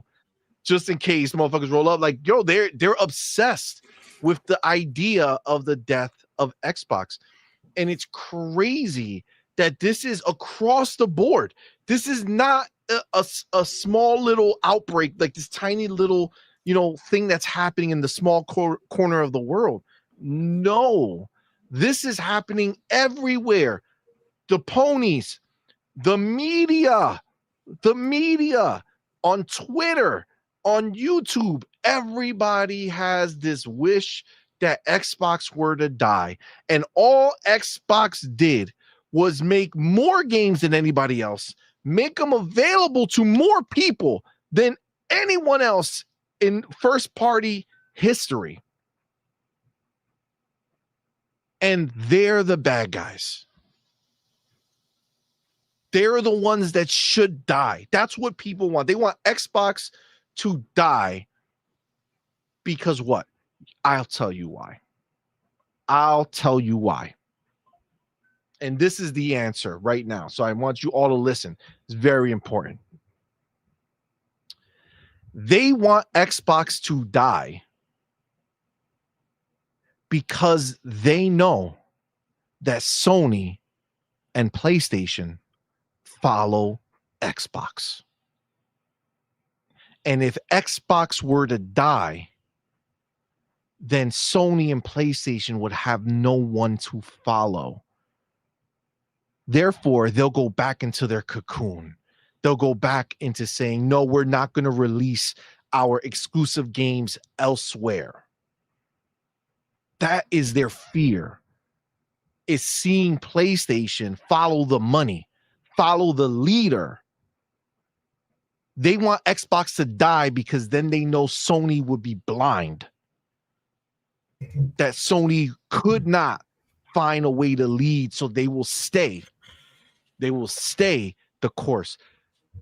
Sadly, for these people, they don't understand business and they don't understand money. A platform that has 30 million people who show up to go ahead and buy a console, a platform that has 30 million, 35 million, maybe 40 million people who subscribe to a service every single month, that's not going away.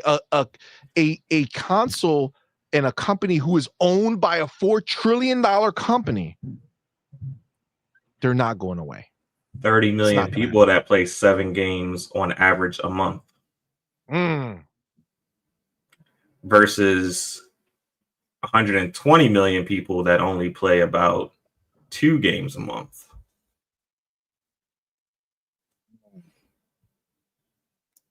Like, you do the math on, you do the math on that. Like, how many, like 120 million times 2 would be what? 240.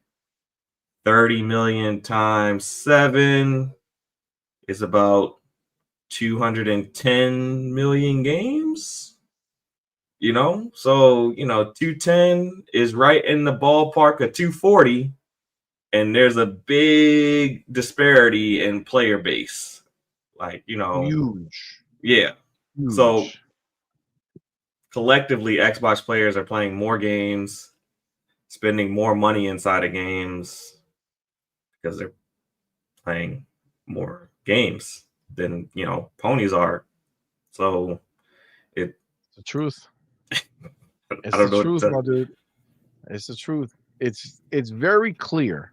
It's very clear that they are, and you see it on YouTube, you see it on Twitter. They spend most of their time talking about Xbox because there is nothing to talk about when it comes to PlayStation. They, for whatever reason, see that PlayStation is struggling, right? And I'm not talking about their store endeavors. I'm not talking about their platform endeavors. I'm talking about their first party endeavors, right? They are struggling to release content in a timely manner. They're struggling to release more than 2 games a year. They've been releasing 2 games a year for a long time, right? Now they don't even have that. Now they're like, we're gonna do at least one, right? They see it happen. They see they're struggling with the quality of the products that they're putting out. They see it 100%. They know that the quality of the product is not what they expected. They won't say it because they're afraid to make people see it on their side. They don't want to influence the ponies to not buy it because they're barely buying to begin with. But they see Yotei, they see God of War, they see Forbidden West, they see Spider-Man 2. They know. They're not fucking blind. They know that that's the same shit they saw on the PlayStation 4, just a little bit shinier, just a little better resolution. They know. They're not fucking blind. They act it. They won't say it because they'll tell you, what are you talking about? This looks amazing. It's like, I mean, no, bitch. Think about it. Me and you are the type of gamer that bought a PlayStation to play PlayStation first party games. If they lost us, if they lost us, what makes you think, like, how do you think that they've lost a lot of people who buy the box, and just, play whatever? Because we were buying the box $500 just for the privilege of paying, $70 to $100 for their game, depending on whatever edition that we bought, or if we wanted to get the collector's edition, like $200. Like, if we stop buying their games, like, we're not even turning on our PlayStations anymore. Like, I have no interest in turning my PlayStation on anymore. It just hasn't happened. Ghost of Yotei has not inspired me. I was like, I can wait for it to come to Steam, or if I see another PlayStation game get announced for Xbox, it's over. I'm just waiting for everything to come to Xbox. So if it's Play Anywhere between my Xbox and my ROG and all that, it's over. Like, all I need to see is that announcement one time. And Farrell, first of all, that's the fact. But Farrell, you made such a good point here with the fact that you and I are more valuable to Sony than most of the people who are on their platform, as far as from the first party perspective. Obviously not as far as their platform, but from a first party perspective, because we're the ones who signed up for that, right? That's why we showed up in the building, because we wanted to have those experiences if they were good enough. And just like you, so we're like their diehard. So we're technically their diehard. We are their diehards. Damn, that's crazy. Technically we are. Yeah. That's real crazy. That's real crazy to say, because it's actually true when you compare the reality of what their quote unquote diehards actually do, right? Yeah. We're the ones who would. I mean, dude, I know it sounds like whatever, but again, that's why I have no problems ripping into PlayStation when I'm annoyed, because I am an actual customer. I own the fucking the Spider-Man PlayStation. And then I bought, on top of buying the Spider-Man PlayStation, I bought the fucking 19 inches of Venom collector's edition. And then I bought an extra the Spider-Man controller so that the kids can have 2 if they ever played it. And I thought they would, but they don't. Okay, they don't. You didn't have to throw the inches in there, man. I know, the 19 inches. Well, that's the only way we know what it is. You know what I'm saying? Well, it's 19 inches. They should know. Everybody should know that it's 19 inches. It's weird, but it's a big number, but it's there. But that's the thing, right? So like, honestly, I know for a fact that me, myself, and Doodle, that we spent more money on PlayStation first party than most of the people who are on PlayStation. So that's why I have no problem going in on how much I'm annoyed. And look, I have a Switch too. I'm hoping fucking God that Metroid is decent. I'm gonna buy it because that's the only other shit I have left to fucking get there. But it's like, Ghost of Yotei didn't do that for me. I'm checked out. Yeah. See, Switch, I'm still on that cusp, right? They can still trick me because the fucking Donkey Kong, I was like, man, that actually looks good. Maybe it's gonna be good, and then it wasn't, or at least not for me, right? It looks fine, but it's just like I'm not like, I don't know, I can't do that type of game where it's just like for the fuck of playing, like just to play a game versus actually having a reason to play. Like I have plenty of games to play, so just to play a game for the fuck of, like, Donkey Kong meant nothing. Like it has nothing to tell me, nothing exciting. The graphics are not, oh my god, what am I experiencing here? So there was nothing of value for me. So that's why I just sat there. But PlayStation, theoretically, Ghost of Yotei should have been it. And again, I bring it up because it's fucking true. Like I'm not fake, dude. These other people, they're all fucking bullshit you, man. They'll sit there and they'll tell you, oh my god, I hate this shit. And then you come to find out that they never fucking played it, right? Yeah. I'm not going to call people out, but there's some people that if you know, where they used to talk hella shit about PlayStation, okay? But they never owned one. And then they bought a PlayStation. And then all of a sudden, they love PlayStation. They love the games, best games. Oh my God, it's so amazing. And it's like, look at you, you fucking fraud. Look at you, you fucking full of shit person. Because you came out, talked to all these people and told them that PlayStation sucked dick. When the only reason it sucked dick was because you couldn't afford to buy a PlayStation. Yeah. But then when you got the PlayStation, all of a sudden you started sucking the PlayStation's dick. Ain't that some crazy shit? See, that's the reason you never got to worry about us over here, because we have it all. So if I'm talking shit, it's because I'm talking shit. I own that motherfucker. So if it don't make me happy, it don't make me happy. Y'all hear me all the time. Last of Us, I love that shit. I don't give a fuck what nobody say. I don't care. I'm a fan. Okay? Yep. Last of Us is my shit. Just is what it is. I love the story, loved everything. I don't give a fuck. Made me part 3. Fuck Intergalactic. Scratch that bitch. Give me part 3. But that's the reality. Okay? That's the reality. We talk shit because I have it. I can tell you that I don't like the fucking controller because when I touch that shit, it annoys the fuck out of me. I bought the 200. I don't even know where the fuck that shit is. You got that black one, the 200 DualSense Edge, the white and black one. I think it's called the DualSense Edge. I was talking about. Yeah, the DualSense Edge, the white and black one. I bought that shit.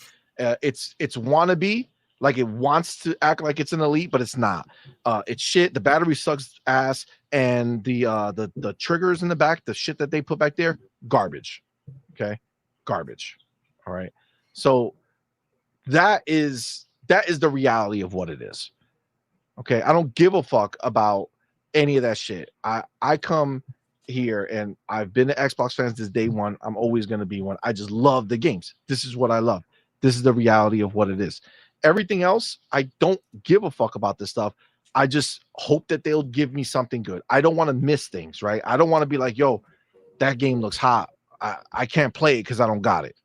Like, I'm not going to do that. I'm not a kid, right? When I was a kid, I did that shit, right? When I was a kid, I lived that life and I couldn't play something because I didn't have it, right? Now, I can. Now that I have it, I don't want it because the shit, the waste of fucking life, right? Point is, right? You have somebody like me, like yourself. The point you made was that we are the people who should theoretically be like, oh shit, Ghost of Yotei, finally. Yeah. Finally a game that is first party from PlayStation that it's supposed to be a bigger budget game, right? It's Ghost of fucking Yotei. Ghost of Tsushima was a big budget game. Don't fucking pretend like it was some baby game. They should be doing something crazy. Y'all all saw me if you watched the actual if you watch the state of play or whenever they announced Ghost of Yotei, when I saw the screen come up, I was pumped. I said, oh shit, okay, maybe they're gonna fucking do it. Maybe they'll show us something dope. And then they didn't. And they let me down.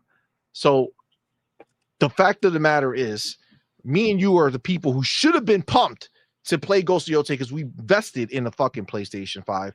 And I don't even want, like, you're actually taking it a step further than me because you're saying maybe if it's on sale, maybe it's on PC later on, I just have zero fucking desire. I literally bought a Switch 2 because of the fucking Donkey Kong game that I thought looked fucking decent. I'm like, all right, fuck it. But I won't even buy Ghost of Yotei because it's just not, I'm just so disenamored with this shit. I'm so done with this broke bitch shit from PlayStation. The only reason I thought I bought one is because I thought that they were going to take where they were and they were going to go up from there. But it's clear they maxed out on investment at the PlayStation 4 level and their pockets ran dry. Now, see, all the way up until this point, being $100 billion wasn't a negative for them. Okay. Being $100 billion company in the PlayStation 4 era was not a problem for them. They were saying, go invest, go do whatever, you're good to go. Now we're getting to see what it means to be a broke bitch in the platform game. Yeah. Where they lost me was when I bought the highest edition of Ghost, and they dropped the Icky Island version, which I don't have a problem with buying Icky Island DLC. But when they paywalled me getting the PS5 version behind me having to pay more just to get the PS5 features, I'm like, I bought the highest tier of the game, and now you're telling me I have to spend more money where other people get to spend less money than I paid for the game, and they get a better experience than me. I was like, I would have bought DLC just fine. Like, I wouldn't have had a problem with that. But like when you start like paywalling, like just unlocking the features of the box that I just bought, I was like, I'm kind of out. So now I'll wait for it to come to, PC, or, looks like more games are going to be coming to Xbox. I'll see what Nixus is up to. And that's kind of how I think I'm going to carry it from now on. I mean, it's the right way, right? And I mean, look, again, it's funny because they sit here and they talk about Xbox and they want to focus on the idea that Xbox is dead because a store might not have many fucking boxes to sell, but they're blinded completely to what's happening at PlayStation. And as a PlayStation gamer, the only reason that you would be making the choice to be a PlayStation gamer, like with the knowledge that Xbox and PlayStation, you know what they are and you know what they're capable of. The only reason you choose PlayStation over Xbox, the only reason, is because you have an affinity for their first party games. That's the only reason. Yep. Everything else you could play on Xbox and it's better on Xbox. So the only reason you choose PlayStation over Xbox, if you're in the know, is because you have an affinity towards those PlayStation 5 exclusives, those first party games. And to come to find out that PlayStation has took a rain check, they said, you know what? Invest. No, we're going to keep shit the same. All right. Whatever you made, that's the only thing you get to put back into the game. We're not giving you more, bro. We're not. And look, at the end of the day, words don't matter to me. Okay, I don't care what any pony says. I don't care what anybody says. All I care, because I'm invested, because I spent the money, all I care about is what I see. And you know what I saw? I saw them remake games that were worthless. The God of War sequel, worthless. Spider-Man 2, worthless. For Horizon Forbidden West, worthless. What was it? What was the other sequel? Oh, Ghost of Yotei, worthless. To me. And I bought, to be clear, I bought all the other ones.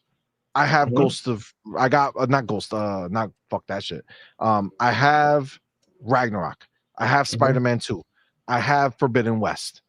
I've been there. This is not me talking out my ass. I'm telling you that they were not good enough. They're not good enough. Sure, if you're a pony, that's all you got. Oh my God, I need this. Sure, you'll enjoy it. Me, I just played those games before. I don't care. I don't need another regurgitation of the same shit. You need to push beyond. You need to go higher. If you're not going to go higher, get away from me. PlayStation, I don't need you. You were only there to go higher. And now Xbox bought all these studios who fucking smoke the studios that you have as far as quality. I mean, it's just what it is. And then the other studios that they had originally who were already hitting crazy quality bars, now with having the lax environment where all of a sudden Xbox owns so much that it's not all on their shoulders, where they had to be the ones to make the newest Halo in another 2 years or 3 years because there's nothing else coming. The next Gears doesn't have to be in 2 or 3 years because there's nothing else coming. They have so much coming that now they can cook in peace. And the bar that they set, it's crazy. So, frankly, PlayStation lost the niche that they were filling for me, right? Yeah. They lost it. I honestly am very, I'm a disgruntled purchaser. You know what I'm saying? Like, I'm annoyed Yeah. that I bought this shit. You know what I'm saying? And that's just the reality of what it is, man. It's just the reality of what it is. For me, Naughty Dog is the only studio, and I know like my boy Pragmatic Eagle thinks they're dog shit. I get it. Okay, I understand, but Uncharted and Last of Us are my favorite IP from PlayStation, and that's just what it is. This Intergalactic, imagine how annoyed I was to find out that Intergalactic was the next game that they were making and not something in a franchise that I gave a shit about. Like, what the fuck, bro? I don't know. I haven't seen enough from that game. Like it looked pretty, but it's like I don't know. I just gotta wait and see. I'm not down on the game. I'm not up on it. It's just The only reason I'm down on the game are, well, two things. One, they announced it and they didn't really show us shit. Two was the interview that Neil Druckmann did, where he said that the inspiration for this game was the Elden Ring. Like he was trying to jump on the bandwagon, right? And it's been like He's 2 jumping years on since the we've hype seen it, train. right? I feel like it. I feel like it's been like 2 years since we've seen it. I feel Now like it's been remember, quite a he had while. to quit his job at HBO, right? Not at HBO, but like making that show. He quit. He stepped away because the Heretic, you know, this whatever the what's And we can tell Heretic? The Last Heretic, Intergalactic, the The Last Heretic. Intergalactic. Yeah. So he had to step away because they needed him so desperately. And we can tell that he stepped away. So that's already a red flag, right? Yeah. It's already a red flag. They couldn't do it without Papa Neil Druckmann. And Neil Druckmann told us he only has a few more years left in the game because he doesn't want to miss his daughter's life. Unless they just throwing a shit ton of money at him. Like, please, Neil, don't fucking go. Don't go, Neil. Yeah. Don't know, man. It's crazy. Let me get the homie Space Shot in the building. Member for 12 months. Thank you, my brother. Appreciate you, my dude. Says thanks to CMoney and Doodle for the community and the awesome guests. Shout out to Farrell and Hargeet. Let's go. Oh, thank you, man. Appreciate you, my brother. Shout out to you, man. Thank you for being here. Thank you for being a member for 12 months, man. I gotta tell you, one of the coolest things about doing this is hopping on a show and seeing the homies who I see at every show. You know what I'm saying? That it, like, listen, I love getting all the views that we get after or whatever. That's cool, right? I love everybody who watches the show, so thank y'all. But like seeing you here, it's like coming to hang out with your homies, right? Like they're there. It's dope. So shout out to you guys for coming through and rocking out with us, man. All right. Do you have anything else to say about this before we move on to Ghost of No Play? We can talk about you can talk about it. All right, you ready? All right, let me get it first over here. So where is it? Go here. Okay. Oh man, this is doing. Hold on, I gotta. It's funny because this should be like you got like your bookmarks and shit, and it just randomly will just start glitching out and like taking old shit and putting it up on your next to the new shit to kind of fuck it up. So I had to completely refresh it, but we're good. Okay. All right. So let's go ahead and I'm gonna start with Dring, okay? Because I want to build them up before we crush them, okay? Okay. So let me take my chapter and then we're gonna talk about this shit right here. 440. Okay. So Ghost of Yotei. Okay. I know we talked about it a little bit, but this is about the performance, right? Now, again, we're not involved in sales or anything like that. Like, I don't care what game sold or not personally. I just know how emotionally damaging it is for the ponies who live and breathe the idea of sales, right? So when I see some of this stuff, it's interesting, and I figure we could all discuss it and have a good time. So let me go ahead and bring this up very quickly. So Christopher Dring, okay, goes ahead and he posts this tweet, and he says, Ghost of Yotei is the biggest first-party PlayStation launch in Europe since Spider-Man 2, with launch sales in line with Ghost of Tsushima. Okay, that's what he says. So, first glance, this sounds great, right? For the average pony, right? And then trust me, they already did it, right? They already quote tweeted it, and they went crazy. Oh, look, it's a success! Woohoo!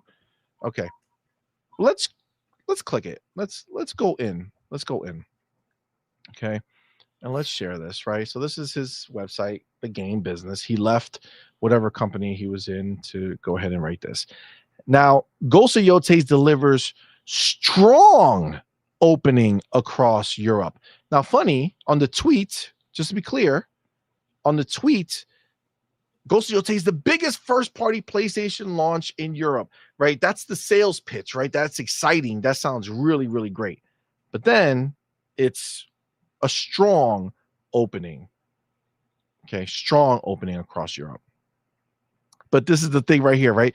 Right underneath. But EA Sports FC 26 holds on at number 1. Now you may be saying, what? What? I thought it was doing so great. Okay, well, let's see. Ghost of Yotei debuts at number 2 in the GSD European charts, with opening sales in line with its predecessor, 2020's PlayStation 4 hit Ghost of Tsushima, digital and physical. Ghost of Tsushima was a surprise hit for Sony back in 2020 and launched during the COVID-19 lockdown year, which drove record numbers for video game sales. Is the biggest first-party PlayStation launch since Spider-Man 2 in October 2023. Okay, this is the part to pay close attention to, and this is where, remember when we talk about people think the pre-order, oh no, it was number 1 in pre-orders, so it sold so much, right? It must be number 1. It must have been crazy, right? And then we see that it only sold 1 million copies, right? Mm-hmm. Remember that? Okay. Yeah. I want you to read along with me. The PlayStation 5 exclusive narrowly missed out on number 1, with EA Sports FC 26 holding on for a 3rd week at the top. Okay. So this is 3 weeks later, right? Yeah. Okay. The football game standard edition had only launched the week before. Okay. But this is the line. Now, the game that is number 1, okay, number one, beating Ghost of Yotei. The sales for that game that are number 1 this week are down 62% from last week. Yeah. They're down 62% from last week. So, and this game has been out for 3 weeks. Okay. Yeah. So understand that the first week it came out was one thing. That number dropped to the second week. And now from there, it's a further 62% lower than that. And that was still number 1. And then Ghost of Tsushima comes out. So, unfortunately, the idea that this game did so well is clearly fucking Dring's way of blowing it up and making it sound better than it is, right? It's the best-selling PlayStation exclusive since Spider-Man. What? That was years ago. Okay, number 1. But number 2, it came out at number 2, brand new PlayStation game, could not beat anything, right? Was not number 1, right? Cool. But the number 1 game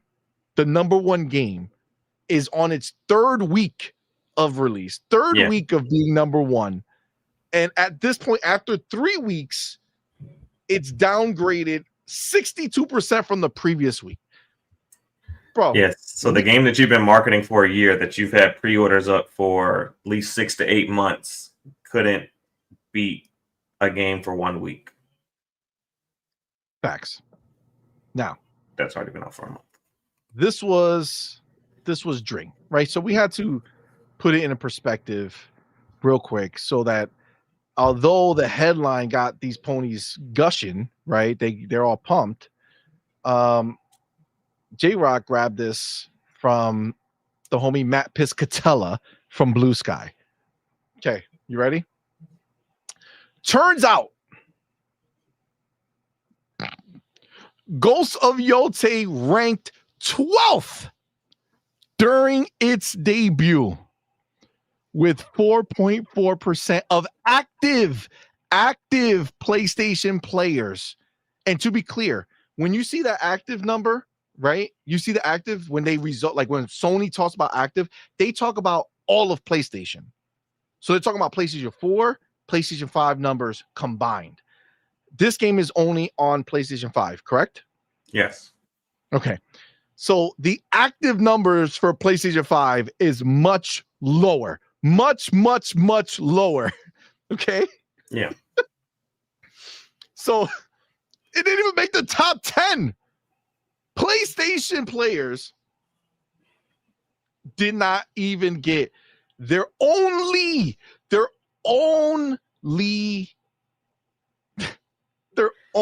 game. That means by next week Into it's probably the out of the top top 30. By next What'd week you it's say? probably out of the top. By next week it's yeah. probably out of the top 30. Next week is gonna be gone with the fucking win. So Yotei ranked 12th during its debut with only 4.4% of active PlayStation players that week giving it a go. Now, they say Ghost of Tsushima also ranked 12th in its launch week back in 2020 with 4.4% of active PlayStation players engaging. But hey, Matt, I know you didn't want to say it, but in 2020, the number of active people with PlayStation 4s versus the number of active people with PlayStation 5. Come on, bro. There were way more PlayStation 4s in the wild when this was happening versus active PlayStation 5 players. Yeah. Fam. And we're talking about the heart of COVID too. So everyone was trapped at home and they were doing nothing but gaming. So that 4% meant a lot more versus what That it means 4% today. meant a whole lot more. There was way more active people than what there are on PlayStation. My dude, 12th. But they will look at you online and tell you that they crushed it. It was a W. Bro, 12th. I wonder what people were doing instead of buying PlayStation exclusive Ghost of Yotei. Maybe they were playing that Call of Duty beta that dropped. Call of Duty beta, Battlefield 6. Weekend. Yep, that's what they were doing. That's exactly what they were doing.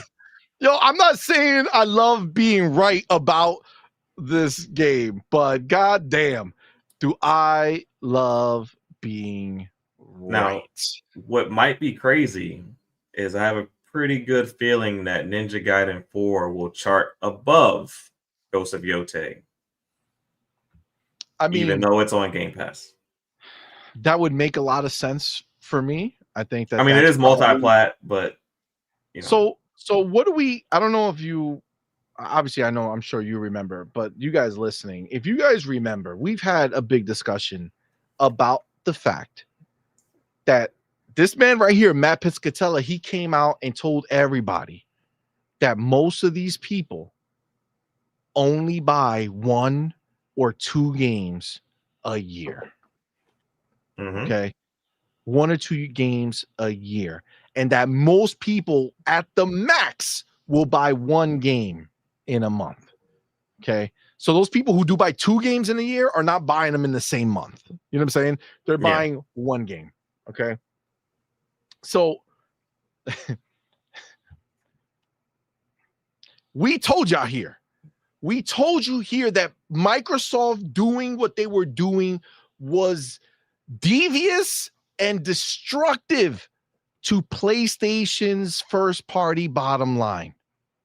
Yeah. Because all those people who might have been looking to get their Ninja Samurai fix from Ghost of Yotei now know that they have an Xbox first party game known as Ninja Gaiden 4 dropping on their platform. A game that I can't, to be fair, I can't really talk about it because technically I've beaten the game, so I can't talk about it. But the point is that the hype levels for Ninja Gaiden 4 are far and beyond anything that has been even hinted at as far as hype levels for Ghost of Yotei. The fact that Xbox not only has that there, but they have Outer Worlds 2 going.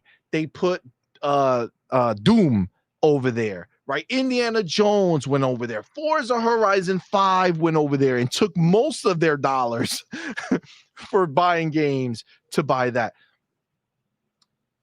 I'm telling you, when we were saying that it was absolutely borne out to be fact, these people are only going to buy so many games in a year, and their options were greatly expanded by Microsoft. Microsoft putting their games on PlayStation has sucked the life out of PlayStation first party. Microsoft did that. Xbox did that. Yep. One of the best-selling games of the year still is Oblivion, a remake.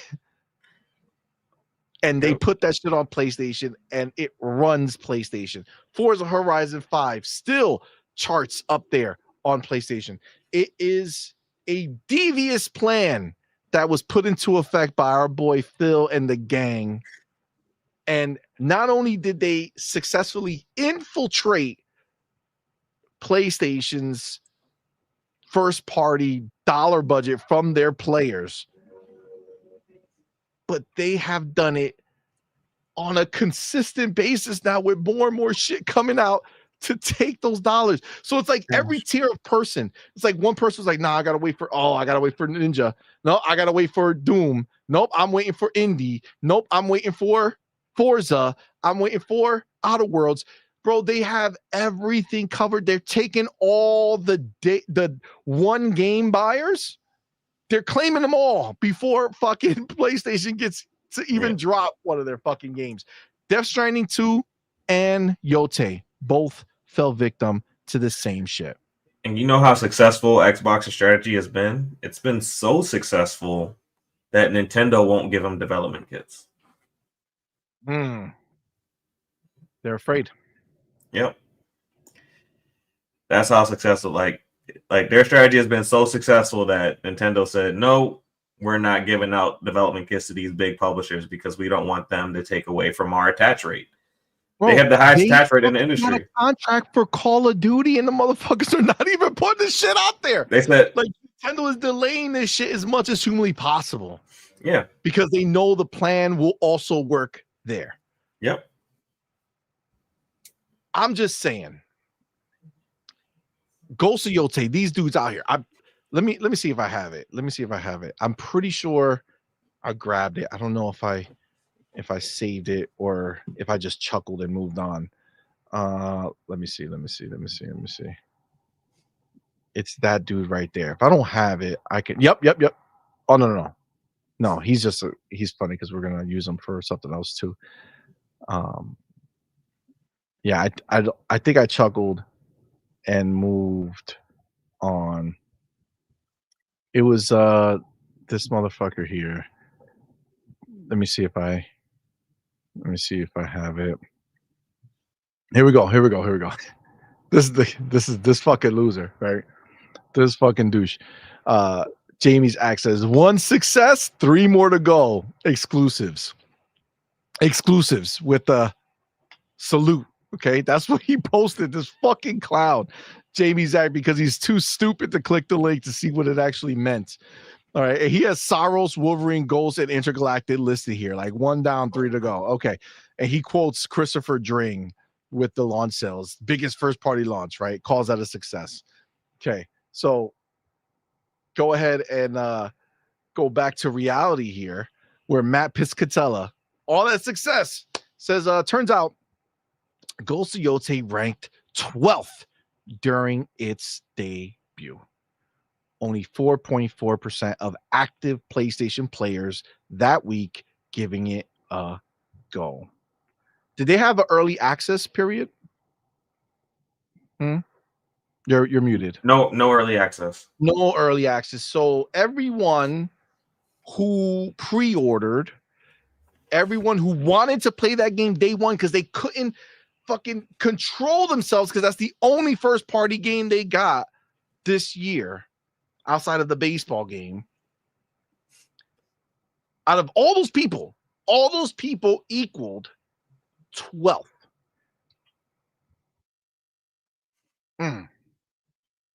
That's a goddamn shame for them, huh? Ain't that something? Ain't that something?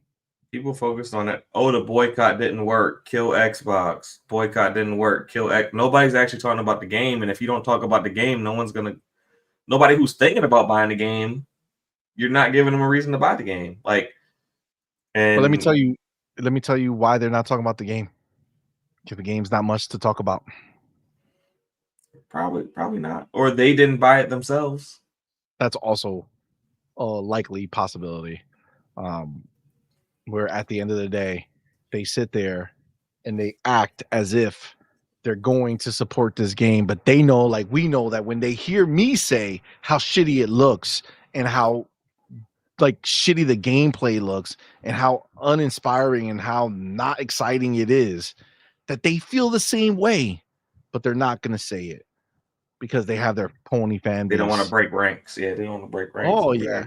They don't want to fucking say it. You know what they'll do? They'll just casually and quietly not buy it. Yep. And just post videos that they find from other places playing the game or doing something like that to still keep their feed with something over there. Bro, I saw a dude, and I don't know if you've seen this post. I'm sure you did because it kind of made the rounds. I saw some dude post that I'm never finishing this game. Okay. Mm-hmm. What he posted was the chick from Ghost of Yotei on a horse, riding in the horse. Okay. Now he's riding in an open, basic ass field. And then guess what happens? A bunch of other horses join in. Okay. Mm-hmm. And then at that one moment, the music swells and creates this moment where it's like, oh, wow, look at all these horses going in there. Right. That's what's happening. Right. But then just seconds later, 10, 15 seconds later, the music dies down. And then you're just a dumb bitch on a horse following a bunch of stupid fucking horses going nowhere. Just randomly going away. It's like when you watch a movie and it's like two people are just looking at each other and they have this fucking grand music in the background. It's like, man, what a moment. And then you see like the behind the scenes when the music's not there and they're just staring at each other. And you're like, what the fuck is wrong with you? Why? Like, this is such a stupid scene. Nobody would ever really want to see this in real life, but the music brings you in there. Literally what they did with the horses. They should have just stopped the clip shorter and you could have sold it better. But because they left the clip longer, you get to the point where the fucking music dies down and you're just riding the fucking horse like you've ridden it a billion fucking times with a bunch of horses that are now showing that their AI is not great, so that you see them fucking wiggling around and looking weird and shit. Bro, I'm sorry, but they're full of shit, my dude. And then somebody goes and shows Red Dead Redemption Part 1. The game that released on the Xbox 360, and shows Marston on the horse and shows a close-up of the horse while also showing the close-up of the 2025 release of Ghost of Yotei, and you see how shitty the horse looks on a PlayStation 5 in 2025 versus the Xbox 360 Red Dead Redemption Part 1, not even Part 2, fam. We're not talking about shriveling nutsacks of a horse. We're talking just the fucking body and movement of a horse. Like, how many years have you had to study horses? Like, you know what I'm saying? Like, you put horses in Ghost of Tsushima. You didn't think to upgrade the horses? You couldn't put a little extra? A little extra? One How in the much money budget. would it have cost to put a little extra in the modeling of those horses? They struggled. They struggled to get that game across the finish line. The struggle's real. Toki said, real. "Fuck them horses." Fucked them horses, yo. It's crazy for the ponies to say that, but yeah, that's what happened. Listen. I'm gonna say something right here. Cesar Alejandro Garcia, how you doing, man? Thank you for being here, man. Appreciate you rocking out here. It's clear that you prefer PlayStation, but that's cool. I'm glad you're here. He says you complain too much about PlayStation 5 games. Okay, fair criticism. Okay, I appreciate that. I will say this. I want it to be very clear. I own the PlayStation.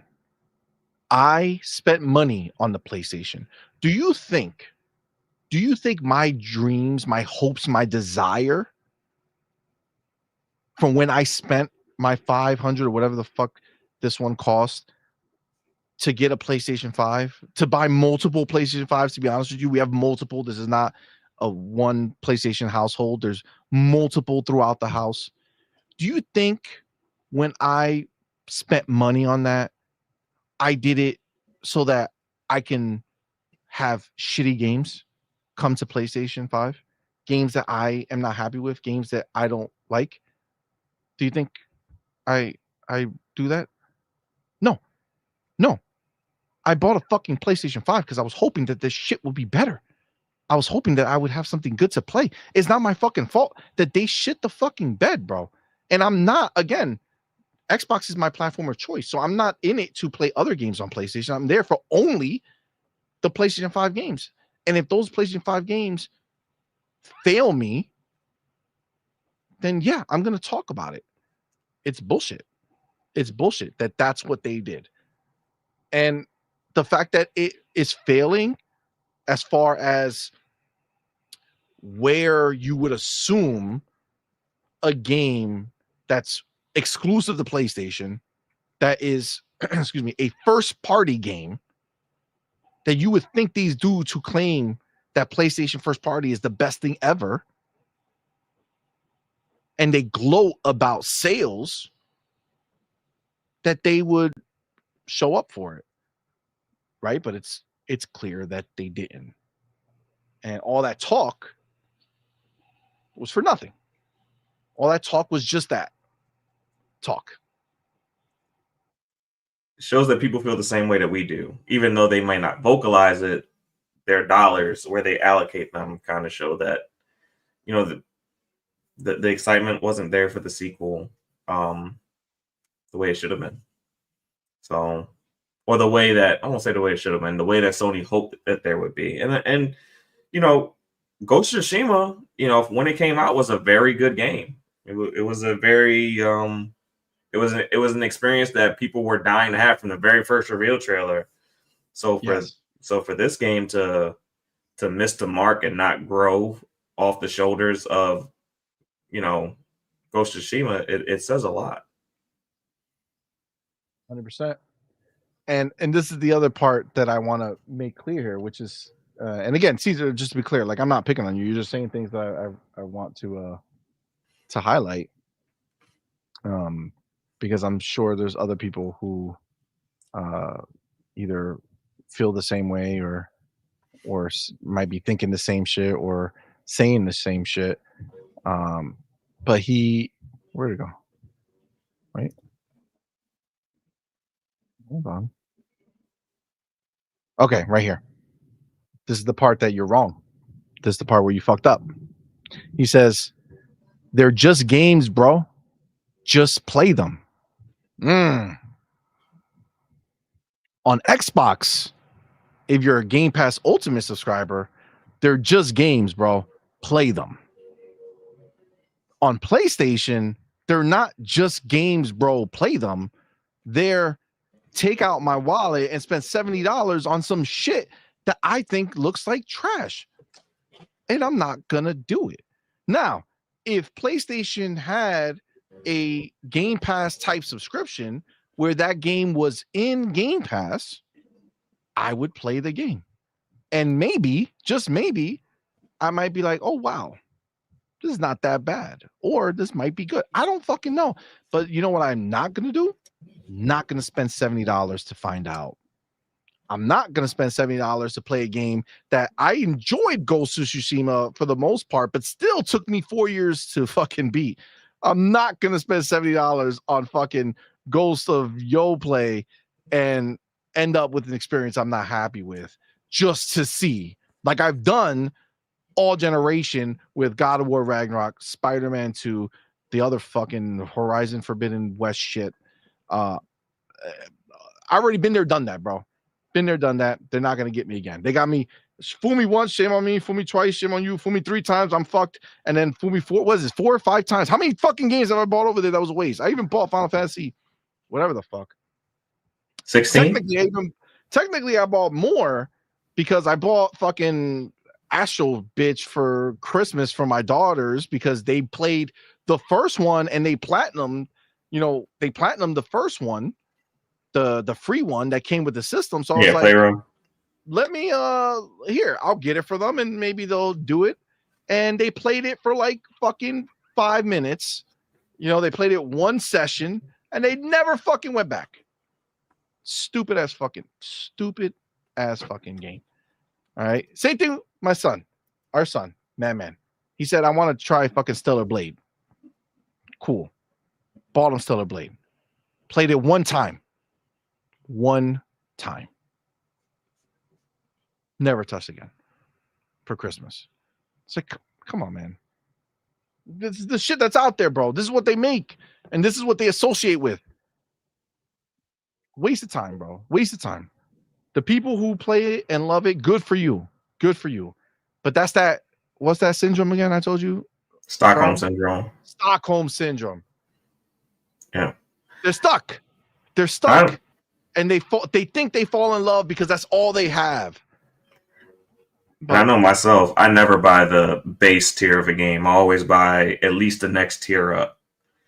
So it's not just like a $70 purchase. You know, I'm paying like $100 for every game I buy day one. So it's, you know, if you're going to be spending that type of money, you have a right to let people know what you expect from the product, and if it doesn't miss the mark, if it does miss the mark, you have the right to tell them where they do miss that mark for you as a consumer. Facts. Well, listen, it is what it is. This is the world they live in. But do you have anything else to add to the Ghost of Yotei scenario?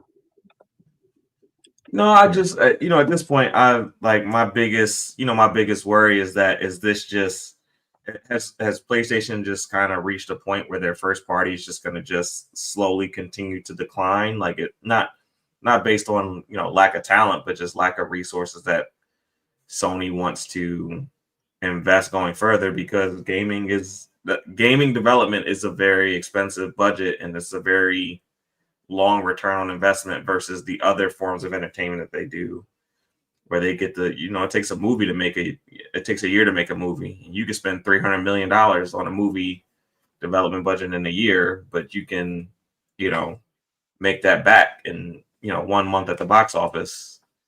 And then you also get DVD sales and all of the stuff. And then the same thing with the other stuff. So, you know, it's just, I just, that's what I'm worried about when it comes to PlayStation, because these sales tells me that PlayStation is just going to invest less and less in first party development. Because this is one of their biggest games. This is the big one. This isn't Astrobot. This isn't Haven or Marathon. This is one of their bigger games. This is one of the studios that they have kind of labeled as a premier studio. And if your premier studio is doing this, then what does it mean for the lesser studios? And what does it mean for the other premier studios? What's going to happen to their budgets? So that's the fear, bro. Honestly, that's why I'm mostly checked out, my dude. Like it's just clear that this is not trending upward. You know what I'm saying? It's trending downward. And who can blame them, bro? Like this is just business. They spent shit ton of money on the first version of these games. Okay.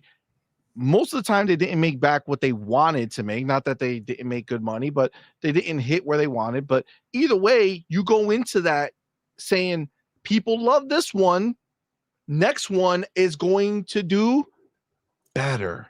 Yep. Not worse. That's not why they spend more money. That's why Spider-Man 2's budget was what? It was like what was this crazy fucking number? 300-something million. 300-something million, only to not reach the heights of Spider-Man 2018. Yeah. I mean, this is the issue, right? This is the reality that they're dealing with.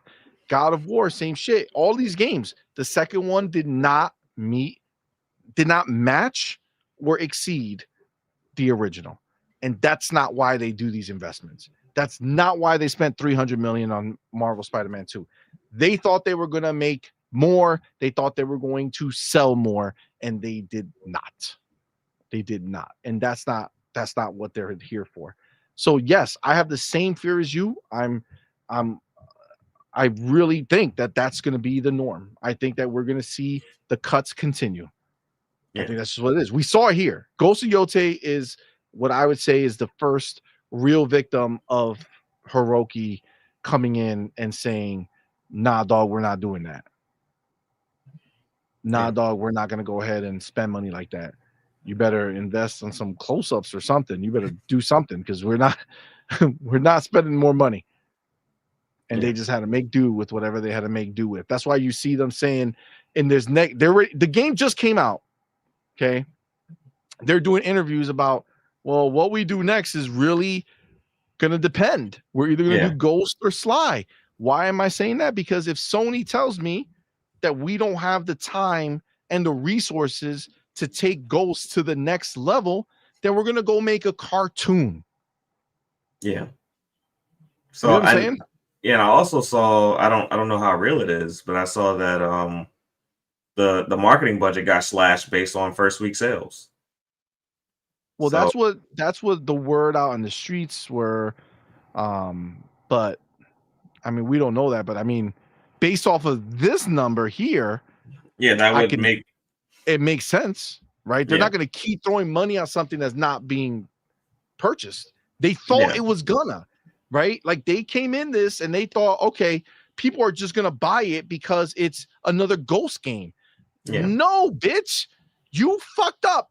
Listen, I don't want this bitch in the game. I wanted Jin come back, finish his story. Now, it took me 4 years to play through the first one, but by the end, I was ready to. If they come with another one, I was going to be ready. I would have been more invested because I did like the overall package, even though I got it over 4 years. So if this was Jin's story, you let me play out the fact that now he's the Ghost and he's being hunted, and you take me to another island because he fucking left. Could have been in this same fucking world that you made. Take this bitch out, fuck her story, give me Jin and fucking make it a exciting story. You left, you escaped, you started a family maybe, and then they fucking finally found you, and now maybe they killed your fucking family. I don't know, anything. You could have what's that movie? Born Supremacy or Born Ultimatum? That they did trilogy. That, right? Yeah, the trilogy. Yes, the second one they found him and his girlfriend. They found him, they killed the family, right? Or his wife or his girl, whatever the fuck it was, right? Give me that story. If you're they copy stories anyway. They copied Assassin's Creed. If you're gonna copy a story, copy that one, right? Have Jin leave, think he's safe. He went to another fucking island. Time has gone by. He's with his family. They finally caught him. They finally killed his family, and now fucking vengeance. That's a story I would have fucking been behind. Give me Jin fucking completely all that shit that he had going on in the beginning where he was like, oh, my honor and all this bullshit, that's out the window because you killed his family. Now you got Jin, the fucking hunter, who's going out there to fucking murder these people. Like, bro, tell me that wouldn't have been a fire ass fucking game, bro. Come on, man. Fuck, bro. That would have been dope. This shit that they gave us, this fucking dumb bitch, I don't like. Who the fuck are you? I don't care. I don't care about your story. I'm not gonna buy. I don't care about the story. I don't give a shit. If I want to ride a horse, I'll go play Red Dead Redemption 2. Clearly, they have the better fucking investment in horses. But Ghost had a ton of hype before they revealed the first trailer. Like they had Yotei? Yeah. Oh yeah. Yeah. So I think Sony was right to believe that Ghost was gonna outsell Ghost of Tsushima based on the hype surrounding the next release, but you didn't give gamers kind of what they were hoping and expecting, and you missed that bar, and the hype just isn't matching. Because I mean, there was crazy hype for the next Ghost. I mean, it was kind of right up there with Forbidden West. Forbidden West had a lot of hype going into the fact that they were getting a Horizon sequel. So, but people were actually happy with Forbidden West when it was first revealed. Outside of, people were making fun of like how her face looked and stuff like that. But other than that, people were generally happy with the first reveal of Forbidden West. But when people saw Ghost of Yotei, it was a very, very mixed reception from the jump, and they kind of messed that up. Yeah, I feel that 100%. Soulless, what's up, man? Thank you for being here. It says they have to look to what people in 3 years want to play, minimum 3 years. Yeah. The chance is high that no one will care about a Ghost game. Reality is they need to figure out how to make a gas for all platforms. I mean, honestly, that's why they keep trying. Right, you're right. They're going to keep trying to do gas game because that's the only thing that can possibly make them some money if they can nail one. Helldivers, they thought it was going to be. The problem is that PvE is not going to last forever, bro. Like there's only so many bugs you can fucking crush, my dude. Has to be PvP. You have to have it. PvP, VE, sure, but there has to be a element of surprise, an element of is not a fucking computer copy or AI coming to play. You're playing against a human who can make fucking random decisions. That is what it is. So I don't think, I think after this, the Ghost line of games are gonna be a tough sale, to be honest with you. Might be a decade before you see another Ghost, honestly. Dead ass. And I can tell you right now, I don't think PlayStation would green light another Ghost game after this. You need Hiroki to go. It's not. Hiroki's not going anywhere. That's what I'm saying, but that's what you would need though. Yeah, because that's the only chance. I mean, he's came in and he's seen how PlayStation operated before he took over, and that image is stuck in his head. It's never going to change. Yep. So for him to green light the type of games that Sony made beforehand that he thought weren't making the type of money that he thinks they should make, that's going to be a tough barrier to get over to convince him to go back to that. It's just, I don't think there is a chance to do that. Yeah, I don't think that's a possibility. I don't think there's any world that we live in that you get to change his mind. I think his purpose they got to create a Fortnite. I mean, that's pretty much it. They got to create, which they never will, because Fortnite will just copy whatever they're doing in a mode, and then people will forget that it even existed because PlayStation is going to try to figure out a way to charge for it or some shit, and Fortnite would be like, nah, fam, just play our version. Just stay where you're at. Just stay here. Why would you want to go play with their shitty ass skins when you can play with fucking Spider-Man, Venom, Kratos, all those people right in Fortnite? Why would you leave? They're not gonna. So that's why PlayStation fucked with this idea of making a gas game. Sadly for them, they can't afford to buy a gas game that is, their own. And they So did. They did, and they killed it. you're talking about 2. Destiny 2, yeah, but that was they bought. That's like saying, I'm gonna. Who buys a gas game at the end of its life? That's what I'm about to say. It's like I got a football team. I'm gonna get a running back. I'm gonna draft this 92-year-old guy. He seems like he knows what he's doing. You know what I'm saying? The moment's passed, bro. Destiny was on his way out already. Fucking PlayStation got bamboozled. Bungie was like, yo, we got big plans. We're gonna light this shit up. We're gonna do big things, and that was it. Fortnite is amazing. That's just the reality of what it is. But sorry, I was just reading. Cesar said Fortnite is actually fun. It is. It's great. Doodle and I play it all the time. Live our best lives. Kicking some ass over there. But yes, at the end of the day, this is not looking good for future prospects for them. It's just not. I don't think Ghost is going to survive it. Can it? If they very specifically make Ghost of Tsushima the next one, but with Jin and they tell the story I told, if they're listening, this is your chance, bro. It's the only chance you have. You tell this story, I think that you got a winner. I'll go buy that one, but you gotta make it look good. Don't fucking do this whole bullshit. You gotta take it to the next level, fam. That's the only way. So we will see. Anything else before we move on? Pray for Yotei. Pray for you. At this point, I have no care for the game. It's no reason to live, but sure. Whatever's clever. All right. So next chapter. I'm just going to chalk this up as a roll on from what we've been talking about, right? And the reality is, Farrell, that PlayStation gamers, they don't have games that they can get behind. They don't have games that they're excited for, that they can come out here promote. Now, Yotei just came out, right? Okay. The same douchebag from before on Twitter. He went ahead and posted this, and you can't make this up, guys. We so back. Now, you may be thinking he might be referencing the fact that Battlefield is saying, chat, are we back? Right? But then he goes on to say, PlayStation didn't need to buy Activision to win. Do you hear what I hear? He says, we so back. PlayStation didn't need to buy Activision to win.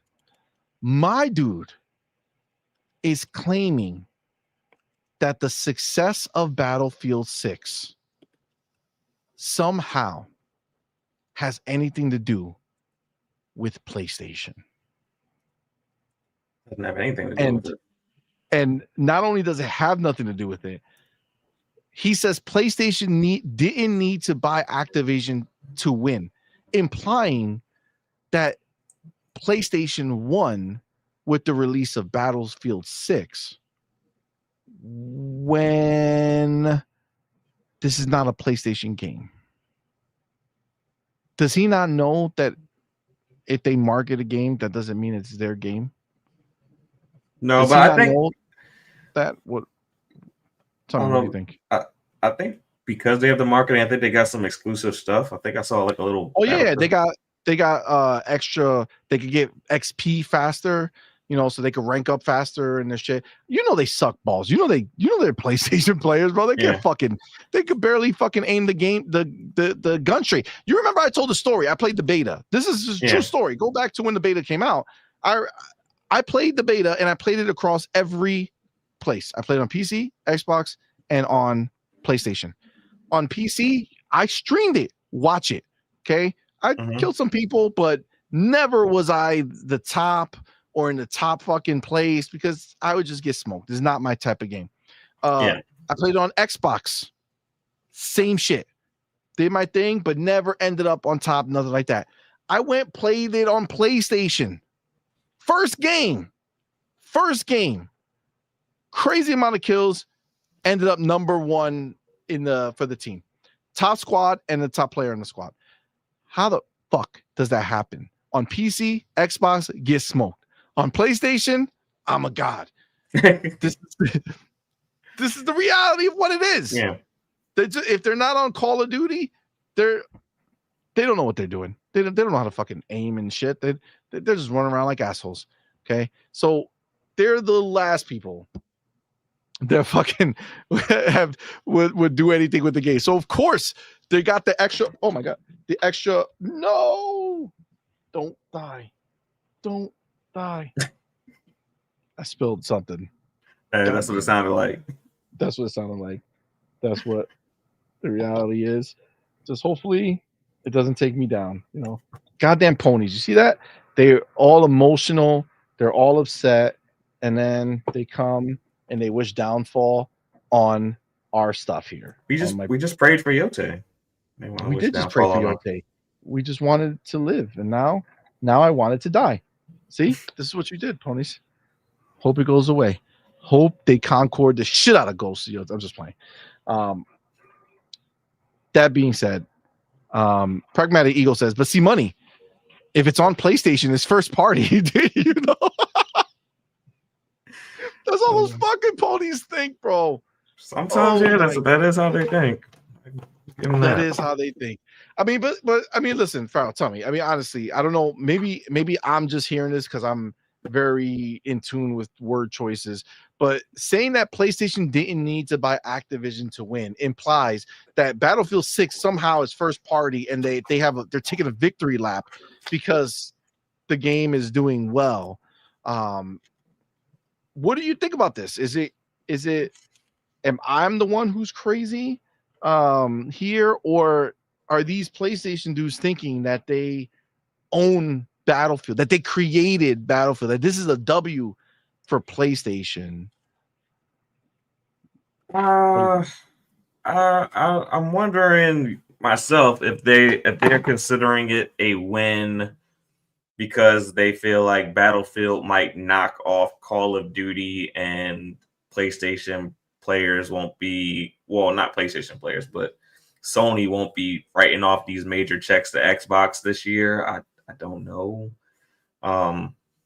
But I mean, I don't think that Battlefield 6 is going to flop in any way, but I do get the feeling that this is the game of the month. And when Call of Duty comes out, Call of Duty will be Call of Duty.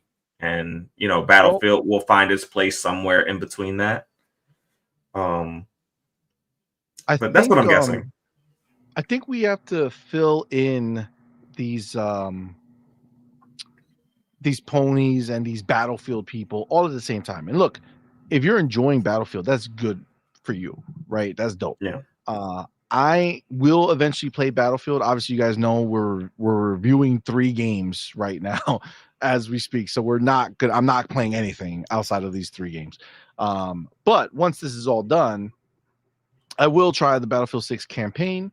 And I will play some multiplayer some more, see how it goes. But that is not on the forefront for me, right? So that's not the biggest deal for me. That's not something that I'm looking to dive into so dramatically, right? But I will say we do have to let them know that on Steam, Call of Duty's concurrents have never been that impressive, right?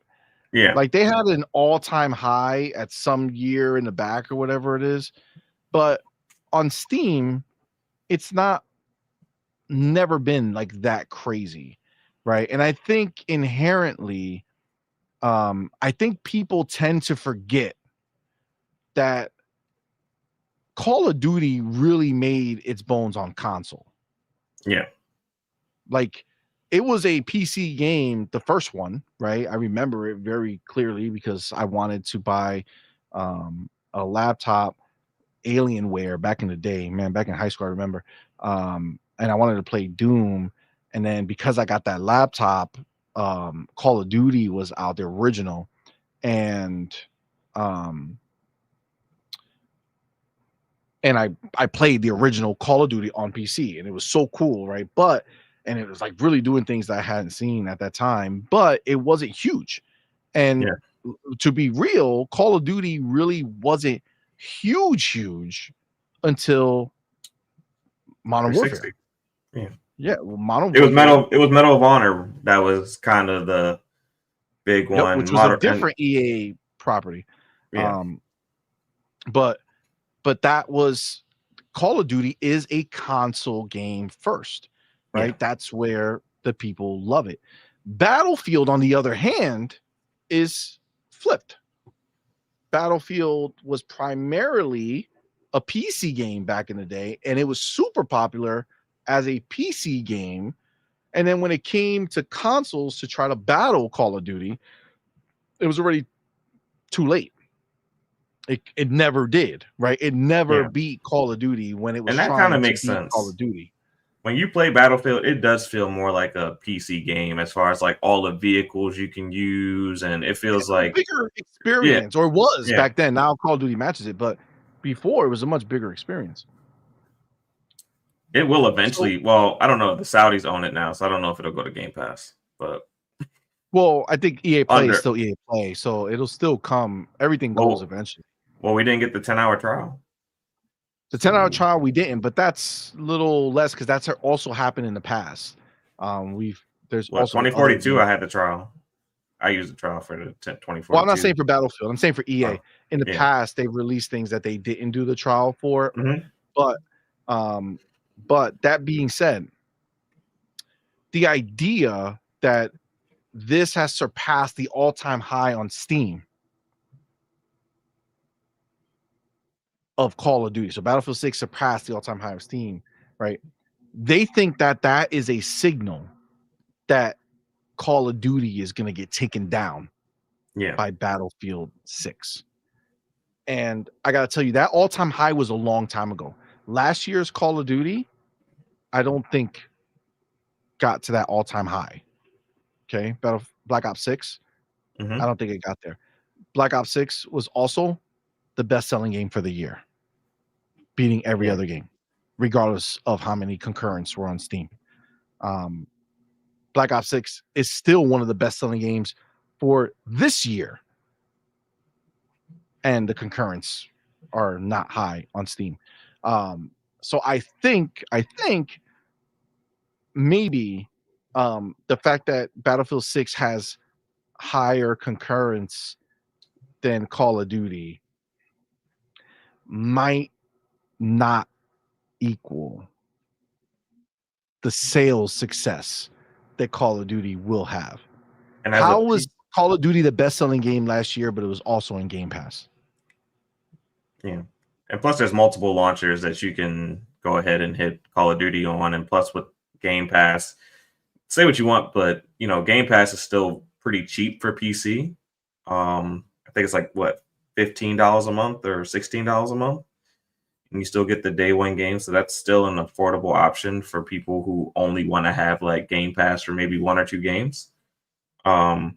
So people are going to access that way. BattleNet. I mean, there's a lot of different ways to access Call of Duty versus Battlefield. There's not a lot of ways to access Battlefield. EA doesn't put their games on a lot of third-party stores. They put it on Steam kind of because they have to, but even when you buy it on Steam, you have to use the EA launcher. So I think Epic gets some too, no? I'm not sure. What's that name? The RPG. I'll check it. I have the Epic launcher, so I'll check it real quick. But I don't think it's on Epic. Veilguard, Dragon Age. I'm pretty sure that's on there. If I'm not mistaken. They don't put everything on every launcher though. They're very selective. They rather you go to their launcher and purchase it direct from EA. Well, I guess I don't have Epic anymore. I have to download it. Well, Broke Boy says Battlefield 6 is on Epic as well. Okay. But nobody goes to Epic. Yeah. So I mean, I have some games on Epic actually. actually a lot of PlayStation games Yeah, that I I need have to. on Epic because I I need. bought like the older ones because I got them for like $5 and shit. Because Epic be doing some crazy. Yeah, they be I don't doing know some why. crazy giveaways. I need to get on it, especially now that this ROG is coming in 2 days. I'm installing Epic Launcher right now. Claim some free games. They're giving away the Double Dragon trilogy right now. Are they? Oh, I probably should go in there and fucking get it. Like, dude, if you play on the ROG Ally, right? If you play on the Xbox Ally X, if you're buying that, you just get the launcher for, you just make sure you get into Get Epic, and you everything. literally every week are gonna get new games. Yeah, For get free. that. Get the Prime Gaming because Prime Gaming gives you new games. Get the good old games because sometimes Prime gives you good old games, which are DRM free. Like you got to get on all of it because it's going to be there for you. You're going to get so many free games on top of your Game Pass. You might find it, do I really need to buy this game day one type thing? Unless you like really plan on playing it day one. Agreed. Like, there's just like, this is gonna be a whole new way, man. When you're playing on this Xbox Ally X, man, it's gonna change a lot. Oh, Of what you, for the ROG Ally, since we're talking about it, I know you're probably going to do the external GPU at some point. I Make want to. sure. I can't find it. The XGS Mobile or whatever the fuck No, it's you called. don't. No, you can use any GPU. You just got to get an eGPU dock. You can use a standard PC GPU. Really? Yes. So you don't have to buy the. Plus, that one is a lot weaker. It's a laptop GPU. You can use a regular GPU. So I could use this 4090 in this dead computer that I have over here? Yes, you could. But Mm. what you want to do is you want to make sure that you use an NVIDIA one, which that's not I a have problem for the you. 4090. Yep. But because people are listening, you don't want to use an AMD one because it makes you download different drivers. It's a driver nightmare to go AMD in the case of these PC handhelds and doing. So when I plug in my Xbox Ally X into the dock, and then that dock is connected to the eGPU, and that it's gonna be eGPU an is NVIDIA, it'll just shut down the AMD inside of the. I don't know if it'll just shut it down. It'll just work smoothly. Versus if you get a AMD GPU, you're gonna have to go ahead and like do some tweaking and twerking, as Lord Cognito likes to say. That's what Lord Cognito likes to say when it comes to the handhelds. Yeah, that's what you're going to do. You're going to do a RTX card, and even if you did like a 3070 or 4070, the performance gains are huge. When it's come to the Asus, when it comes to the ROG Allies. Really? So yeah, because I'm tempted. We have I was thinking to myself, like, man, we can I can use the dock and just have it like we have like a bedroom TV. I'll shoot you some video links of people doing it, but you can use a regular card. You just got to get the GPU dock, and it sits on there. All right, we'll see. I definitely will. I appreciate it. Send it to me so I can kind of see it, because I do want to figure it out. I would love. I've been researching it. It's not hard. You just sit it in that dock, and it's a cord. You just put it right in. You run one cord. Yeah, it's not hard at all. We'll see. I'm intrigued. We do have the homie Broke Boy in the building. Thank you, my brother, for being here. Thank you for that $2 super chat. Says, I got a lot of comments on that post. Are you talking about the post that we have on the screen? Oh, right there. If you trust Alenia Analytics, I'm always skeptical on their numbers. Imagine selling 3 times as many consoles and only being able to garner 300K more of the game sales. Oh, damn. That's pretty damning, actually. And we know you have to use this because they also believe the other numbers as well for Ghost of Yotei. Remember when Alenia told us how great it did, only to be 12. But either way, Steam accounts for 65% of the sales. Yeah, I saw that. PlayStation makes up 23% and Xbox makes up 19%. So it's a 4% difference. They only got 1.5 mil versus 1.2. That is some sad shit. Bro, that is so sad considering that PlayStation has the marketing for that game. Bro. Well, I mean, I not to disparage the game, but people in the console space don't really care about, Battlefield like that. It's been a while since people in the console space have truly cared about Battlefield. Like if you're a gamer that listens to like these type of shows and stuff like that, then yeah, you'll be in on it. But like for the general audience, it's not something that a lot of people care about for one reason or another when it comes to the console. So feel that. Yeah, it's a crazy scenario, but it does bear out the way we always talk about it, right? That PlayStation gamers, they're just not the same. Xbox, pound for pound, they buy more, right? They do more, they spend more, right? Pound for pound. Obviously, if you're looking at how many more people there are, they should be selling more than Xbox. They have over twice the amount of boxes that are in the wild, right? Yeah. But are their numbers double? Are there what they bring in? Is it double? No.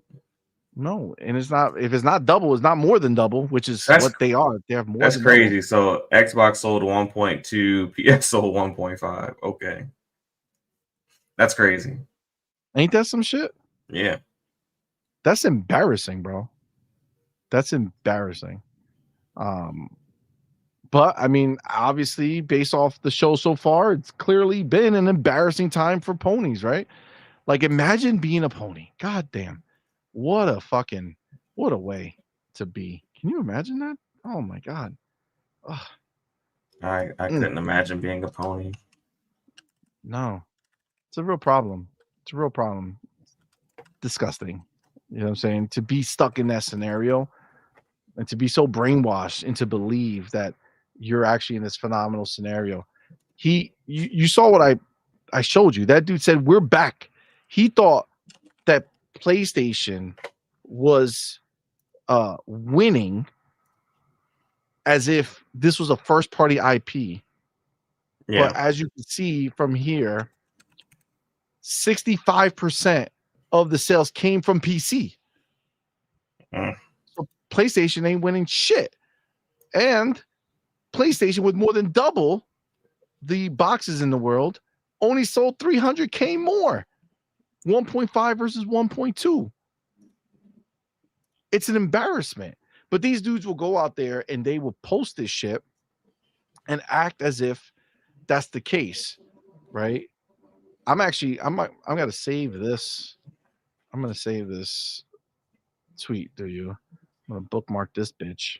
I'm gonna use it for I'm gonna put a tweet on this. I'm gonna make something from that because that's I didn't even see that. That's crazy. That's crazy that they're so fucking they're useless, bro. What the fuck is the point of 80 million? This is why all those devs, all those publishers, they were bamboozled, right? Sony went ahead and shook their little fucking their little thing, saying, "Hey, look at this, hey guys, look, 80 million, 70 million, 65 million," right? And then they're like, "Oh my God, we're gonna sell so much. Spend more on the game. Spend more on the game. We have 80 million boxes to sell it to. Release the game." Yep. 1 million people show up.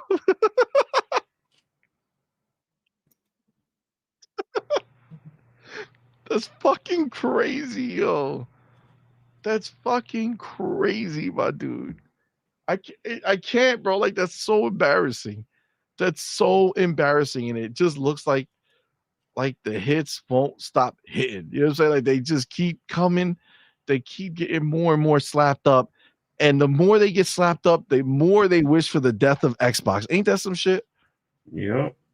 That's how it goes. I mean, these people, they spend so much time focusing on the demise of Xbox that it kills their own platform. There's nothing like I mean, all I can do is go by Twitter. But if all they talk about is Xbox on their Twitter, I'm pretty sure all they talk about on their podcasts and on their websites is Xbox. You know, like there's just not enough talk about what's going right or with like even if you were talking about what was going wrong at PlayStation, it's still eyes on PlayStation.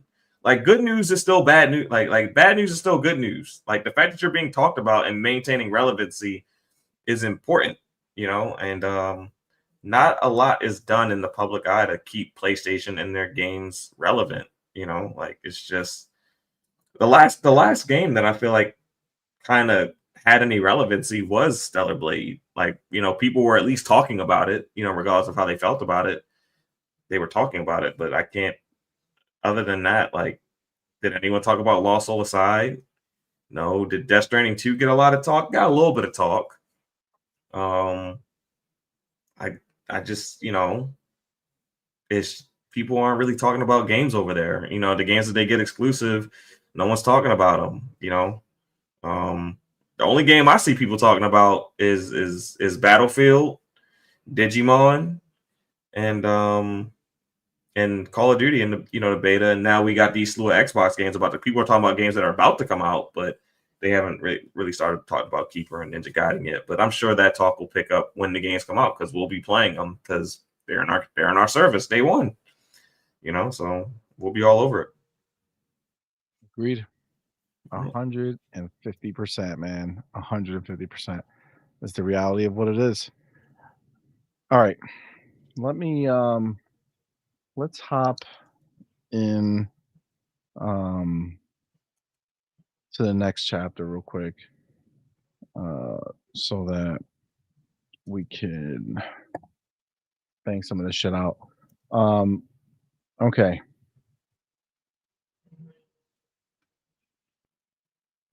You know what?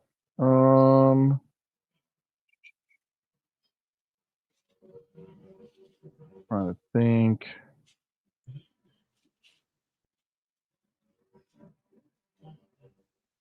All right. I think let's talk about this for a second and then think this is a good thing to talk about briefly, and then we might have to wrap it up. But if I go, where is it? Here. Okay. If I go here and go, let me get my chapter here. Okay. So let me take my chapter and then we'll talk about this. We got 3, 13, 10. Okay. All right. Guys, I know that we're getting close to the end of the year, but that being said, do not think that the show is over. No, Xbox has another show on Friday. And that is how we're going to wrap it up with Xbox having a show in Southeast Asia. Now, we just got the Japan one, the Tokyo Game Show. But yes, on Friday, the 17th, October 17th, there's going to be another show. And it says October 17th is when it's happening. And they're going to show games and gaming hardware and more games.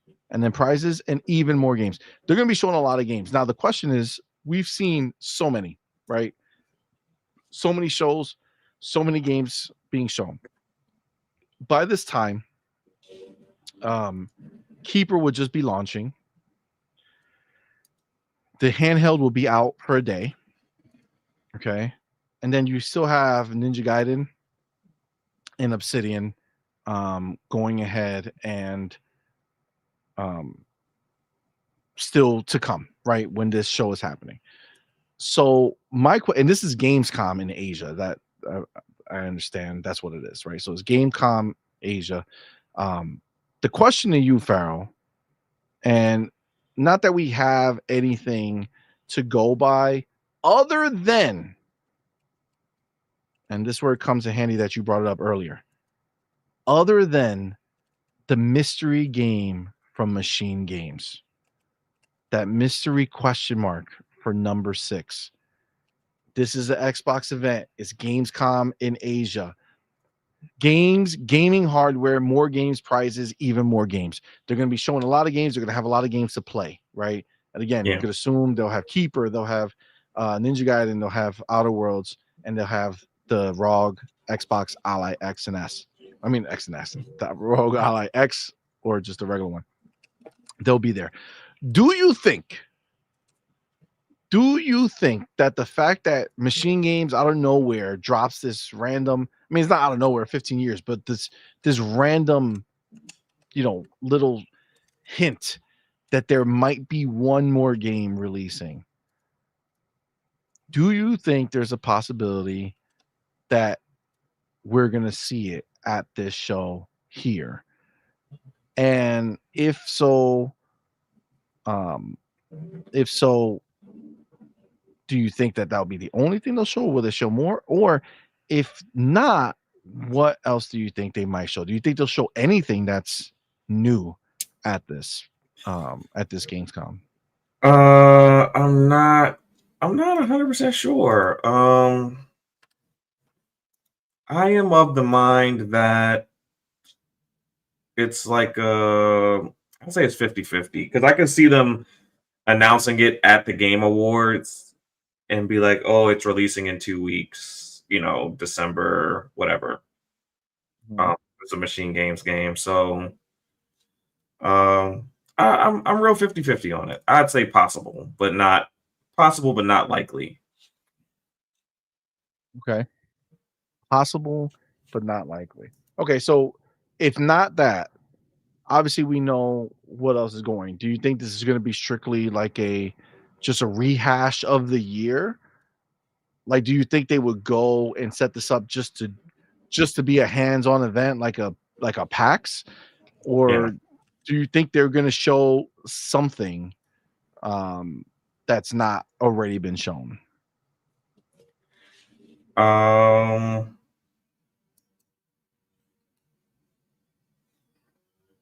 I don't know. I don't think they're going to show anything new. I don't. No. I don't think they're going to show anything new. Now, to be fair, the only people I see hyping up this event is the Xbox Southeast Asia account, right? I don't know. Have you seen Aaron Greenberg? Have you seen anyone hyping up this event at all? I haven't seen any Xbox people talk about it. I just saw that page, like Southeast Asia page, kind of do it, but I haven't seen anybody else kind of get me hyped up for it. I'm looking forward to it. I want to see what they got there. Because I think, if anything, we'll see them get games from that region that we haven't seen them get yet. I think we're more likely to see that. So that's, I think, what kind of got me more intrigued. I'm not going to say super excited, because y'all all know how the Tokyo Game Show went for me. But, this is different. This is a different area. Different types of games might be there. And, I mean, just because Xbox might not show out, I mean, they didn't give us any Game Pass at the Tokyo Game Show. Do you think there's a chance that we're going to see some Game Pass games at this show, or do you think it's going to be the same with the Play Anywhere initiative, considering the fact that the handheld would just have released the day before? Ask that again. Sorry, I had brain fog. That's okay. Game Pass wasn't part of Tokyo Game Show, right? They completely said, go. It was only 2 games. It was only 2 games. Yeah, but it was all Xbox games. Yeah. So the question is for this new show that they're doing. I mean, it's a Gamescom Asia, right? Gamescom is not like some nothing burger. They're gonna have stuff there. They're gonna want to represent from the area, right? So if that's the case, do you think we get Game Pass? Do you think Game Pass shows up in any meaningful way at this show, or do you think they're gonna basically double down on the Xbox Play Anywhere, considering that the handheld would just have released at that point? I think it's gonna be a little bit of both. I think we are gonna see more Game Pass games, and I think the reason I think we're gonna see more Game Pass games is that now that they've risen up to $30, the first time that they pop out, they have to show people, what their $30 will be getting them. So I do think that we're going to see a larger Game Pass presence, and I think they kind of waited until after they made the price announcement to kind of show those Game Pass deals that they have locked up, because these deals are already signed. So they already know a good amount of the 75 games we're going to see over the next year. They already know what they are. So I think they waited strategically not to show the Game Pass games for that specific reason, so they can justify and say, here are your 75. So, which I need to start keeping a list of, because I want to, when we get through this first year of, October to October of Game Pass, I want to see what the 75 games are. We can kind of talk about it. I think that'd be pretty cool. Listen, that'll be a good thing. We could do like a checklist, like on Tuesday, like on the first Tuesday of the month, we could talk about the last month to see how many they released and what they were. Kind of keep them honest. You know what I'm saying? Yep. Not a bad idea. And for the Ally folks, I just went between Prime Gaming and the Epic's Game Store. I just claimed 12 games. Holy shit! So there might not all be your flavor, but but there's 12 something games there. is 12 games, yeah. Yeah, I think that makes sense, man. This could be a place to be like, hey, listen, we're looking from these other places. We're also getting games, because I gotta be honest with you, I don't remember Xbox ever doing this one. Gamescom No, Asia. I don't. I haven't. This is my first time seeing them do it. So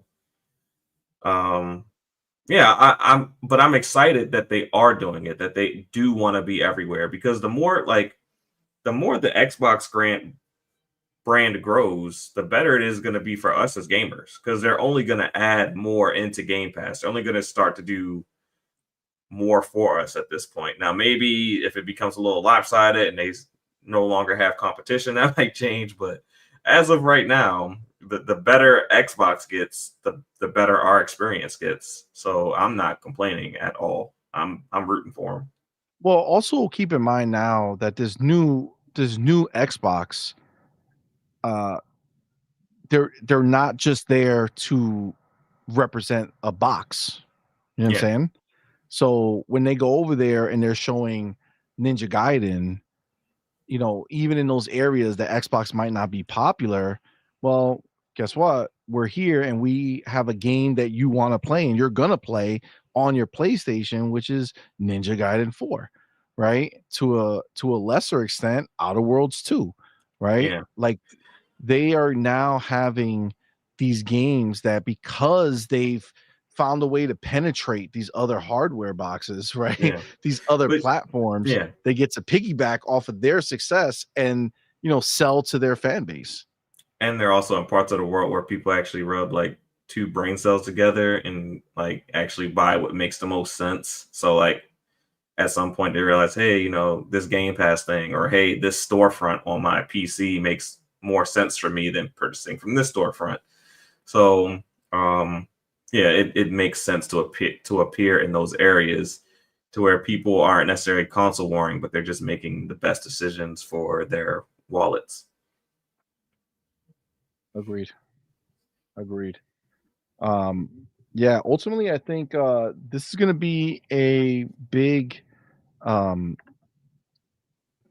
benefit and a big way forward for Xbox. I think, like being able to now kind of look at your events and look at your, these moments that you're going to be able to build throughout the year, now you go into them knowing that you have more eyes on you, right? There's more eyes than ever on Xbox, and we know that because everybody talks about Xbox nonstop. They are the conversation in gaming.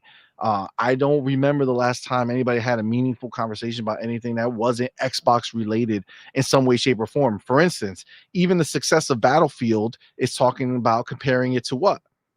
Call of Duty. Call of Duty, which Call of Duty is what? An Xbox IP now, right? So like, it's no matter which way you look at it, the conversation always revolves around Xbox in one way, shape, or form. And now throughout the year, they can see that they're going to be talking to a much wider audience. And honestly, I'm really looking forward to this event because again, I don't think they've, chat. You could tell us if we're wrong, but I don't think they've ever done this event. I don't think so either. I think it's the first time, or it's the first time they at least announced it so that we can watch it. This is the first time that we'll be able to watch them participate at this event. Did they even announce like a time? Hold on. If we go to them, it's in Bangkok, the 17th and the 9th. Where's Bangkok? Thailand? Thailand, yes. Okay. So it's the 17th to the 19th. You're gonna have Black Ops 7, Ninja Gaiden, Hollow Knight, Tanuki, Grounded 2, and the Ally. Yeah. That's gonna be there. Yeah, they're gonna get them that handheld is gonna sell. Like that's gonna be the next conversation that dominates is this new Xbox, full screen experience versus Steam OS. And that's what it's gonna come. That's gonna be the next dominating talking point. It is, and honestly, one of the big things for me is going to be like I'm very, very excited to get my hands on it and such. Like I'm very excited for that. But you were alluding to getting that eGPU. Like I'm actually really excited for the ability to kind of dock it, not in one of my main places, but like have it be able to dock on a different TV where I can kind of also just grab the controller. You get full ray tracing.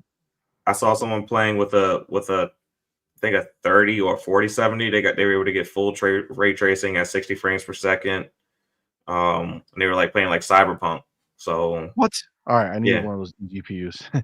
Yeah. No, you don't. You just need to dock. Oh, just with that, it was crushing it like that? Yeah. All you need is the dock, and all you need is the eGPU dock. It's an external GPU dock. You don't need an actual eGPU. An eGPU doesn't need a dock. It's by itself. Yeah, it's so like by itself. So is it way cheaper? Yeah, if you already got the GPU, yeah. I do. I got the 4090. Yeah. So all you need is a dock. Dock will probably cost you like $150. Oh shit. Asus is coming out with a dock. It looks like freaking amazing, but they haven't announced a date for it yet. They showed it like earlier this year. So if you want the Asus one, you'd have to wait, but you can get a dock right now. With the eGPU dock, you don't need a power supply. The power supply is built into the dock. So the dock just has to be rated like to be able to go all the way up to 5090 or 4090, right? Like it has to the power, yeah.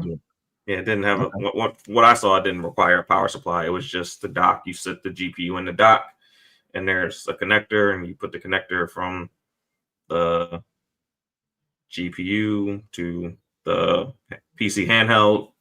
And I've seen them do it on the current ROG Ally. I've seen them do it on like Lenovo Legions, and the performance has been pretty good. Nice. I'm gonna send CMoney the video. Yeah, please do. I'm definitely want to check it out. And then see here, another little tidbit they said was discover Southeast Asian games. So you're gonna get like that flair, right? That flair from that area. See what it is. I'm excited. I'm excited for it. I love the fact that here on Xbox we have these events to even be excited for, right? Like whether they do an announcement or not, they're probably going to be like, hey, this game got announced for this game got announced for Game Pass, this game got announced for Xbox Play Anywhere. I mean, it really is something that we're afforded as Xbox fans to be able to have, so many different events taking place. And, we were once upon a time in a world where it's just like E3, you know what I'm saying? Like that was it, and then eventually the Game Awards came over and it was like, okay, E3. And obviously Gamescom was there, but it didn't really have like an impact. It was just like regurgitated shit from E3, right? That's pretty much what it always was. But now, like, Xbox is out here and that multiple times a year, you're getting an event of some type with them, which is phenomenal, bro. Phenomenal. So yeah, I'm very, very excited for this, man. Looking forward to it. And it's on Friday, so Friday night we have a show and we'll see if they announce anything. So okay, so they have been there before. I do see some videos of I guess this is the first time they've announced it. But I'm not seeing like a schedule. Maybe because it's a time now they got the handheld to pimp out. They got these new games to pimp out, and they, now that it's going to PlayStation. I think that's the biggest thing. Now that Ninja Gaiden and Outer Worlds and shit, they're going to PlayStation. Grounded is not at PlayStation, obviously, because it's early access. Eventually, obviously, it will. So now that that's happening, I think that that's the goal, right? Is to kind of get this stuff more known and out there. So we'll see, man. I'm excited either way, right? I'm excited either way to see what we have to come. All right, guys. I think we're gonna wrap it up, man. What a show, bro. What a good time, man. Thank y'all so much for coming out to rock out with us, man. You guys are the shit. Appreciate you all for rocking out with us. Shout out to the homie Farrell in the building. Thank you, my dude, for coming to rock out with me, man. No problem. Had a fun show, man. Why don't you tell everybody where to find you, what you got going on? Put your link in there in the chat, sir. Hey everyone, so you'll be able to find me tomorrow on the Vitamin G podcast. I will be going live probably around 9 p.m. Eastern Standard Time. Come through, rock out. Let me get the link for you right here. And yeah, come through, have a good time. I'm also going to be doing some other content on my personal channel, doing like some more Xbox stuff related to, like, now that the ROG is out, probably talking about stuff like that. Nice. More videos, not live. So if you guys want to come through and check that out, subscribe there. And yeah, appreciate it. Oh, it's your own channel. Yeah. Oh shit. Yeah. I'll probably do that to get that ready. I want to talk about this ROG when I get my hands on it, kind of, document my experience. You were streaming football? Yeah, I was streaming Madden for a little bit. Then I just kind of got out of it. Look at that. I used to do it on I used to stream on Sundays before the game came on. So like before the game came, like instead of like watching like Fox or whatever, so like it would be like 9 to 12 I would stream on Sunday mornings, but I kind of gave that up. That's fine, man. Yeah. Good shit, man. Good shit. Well, that's what's up, man. Make sure you subscribe to both channels. That's what I'm talking about. That's super dope, man. Absolutely. Well, appreciate you, my brother. And again, shout out to everybody who was live in the building with us, man. Appreciate you. Guys, yes, I see it right there. Right you are. Let's get Farrell to 1,000. You can do it, man. You can do it. Let's get him in there. That'd be dope. Yep, we could do it. We could do it. Make it happen, man. Make it fucking happen. Sam. So yes, go do that. The links are there. Guys, remember, we will be back. So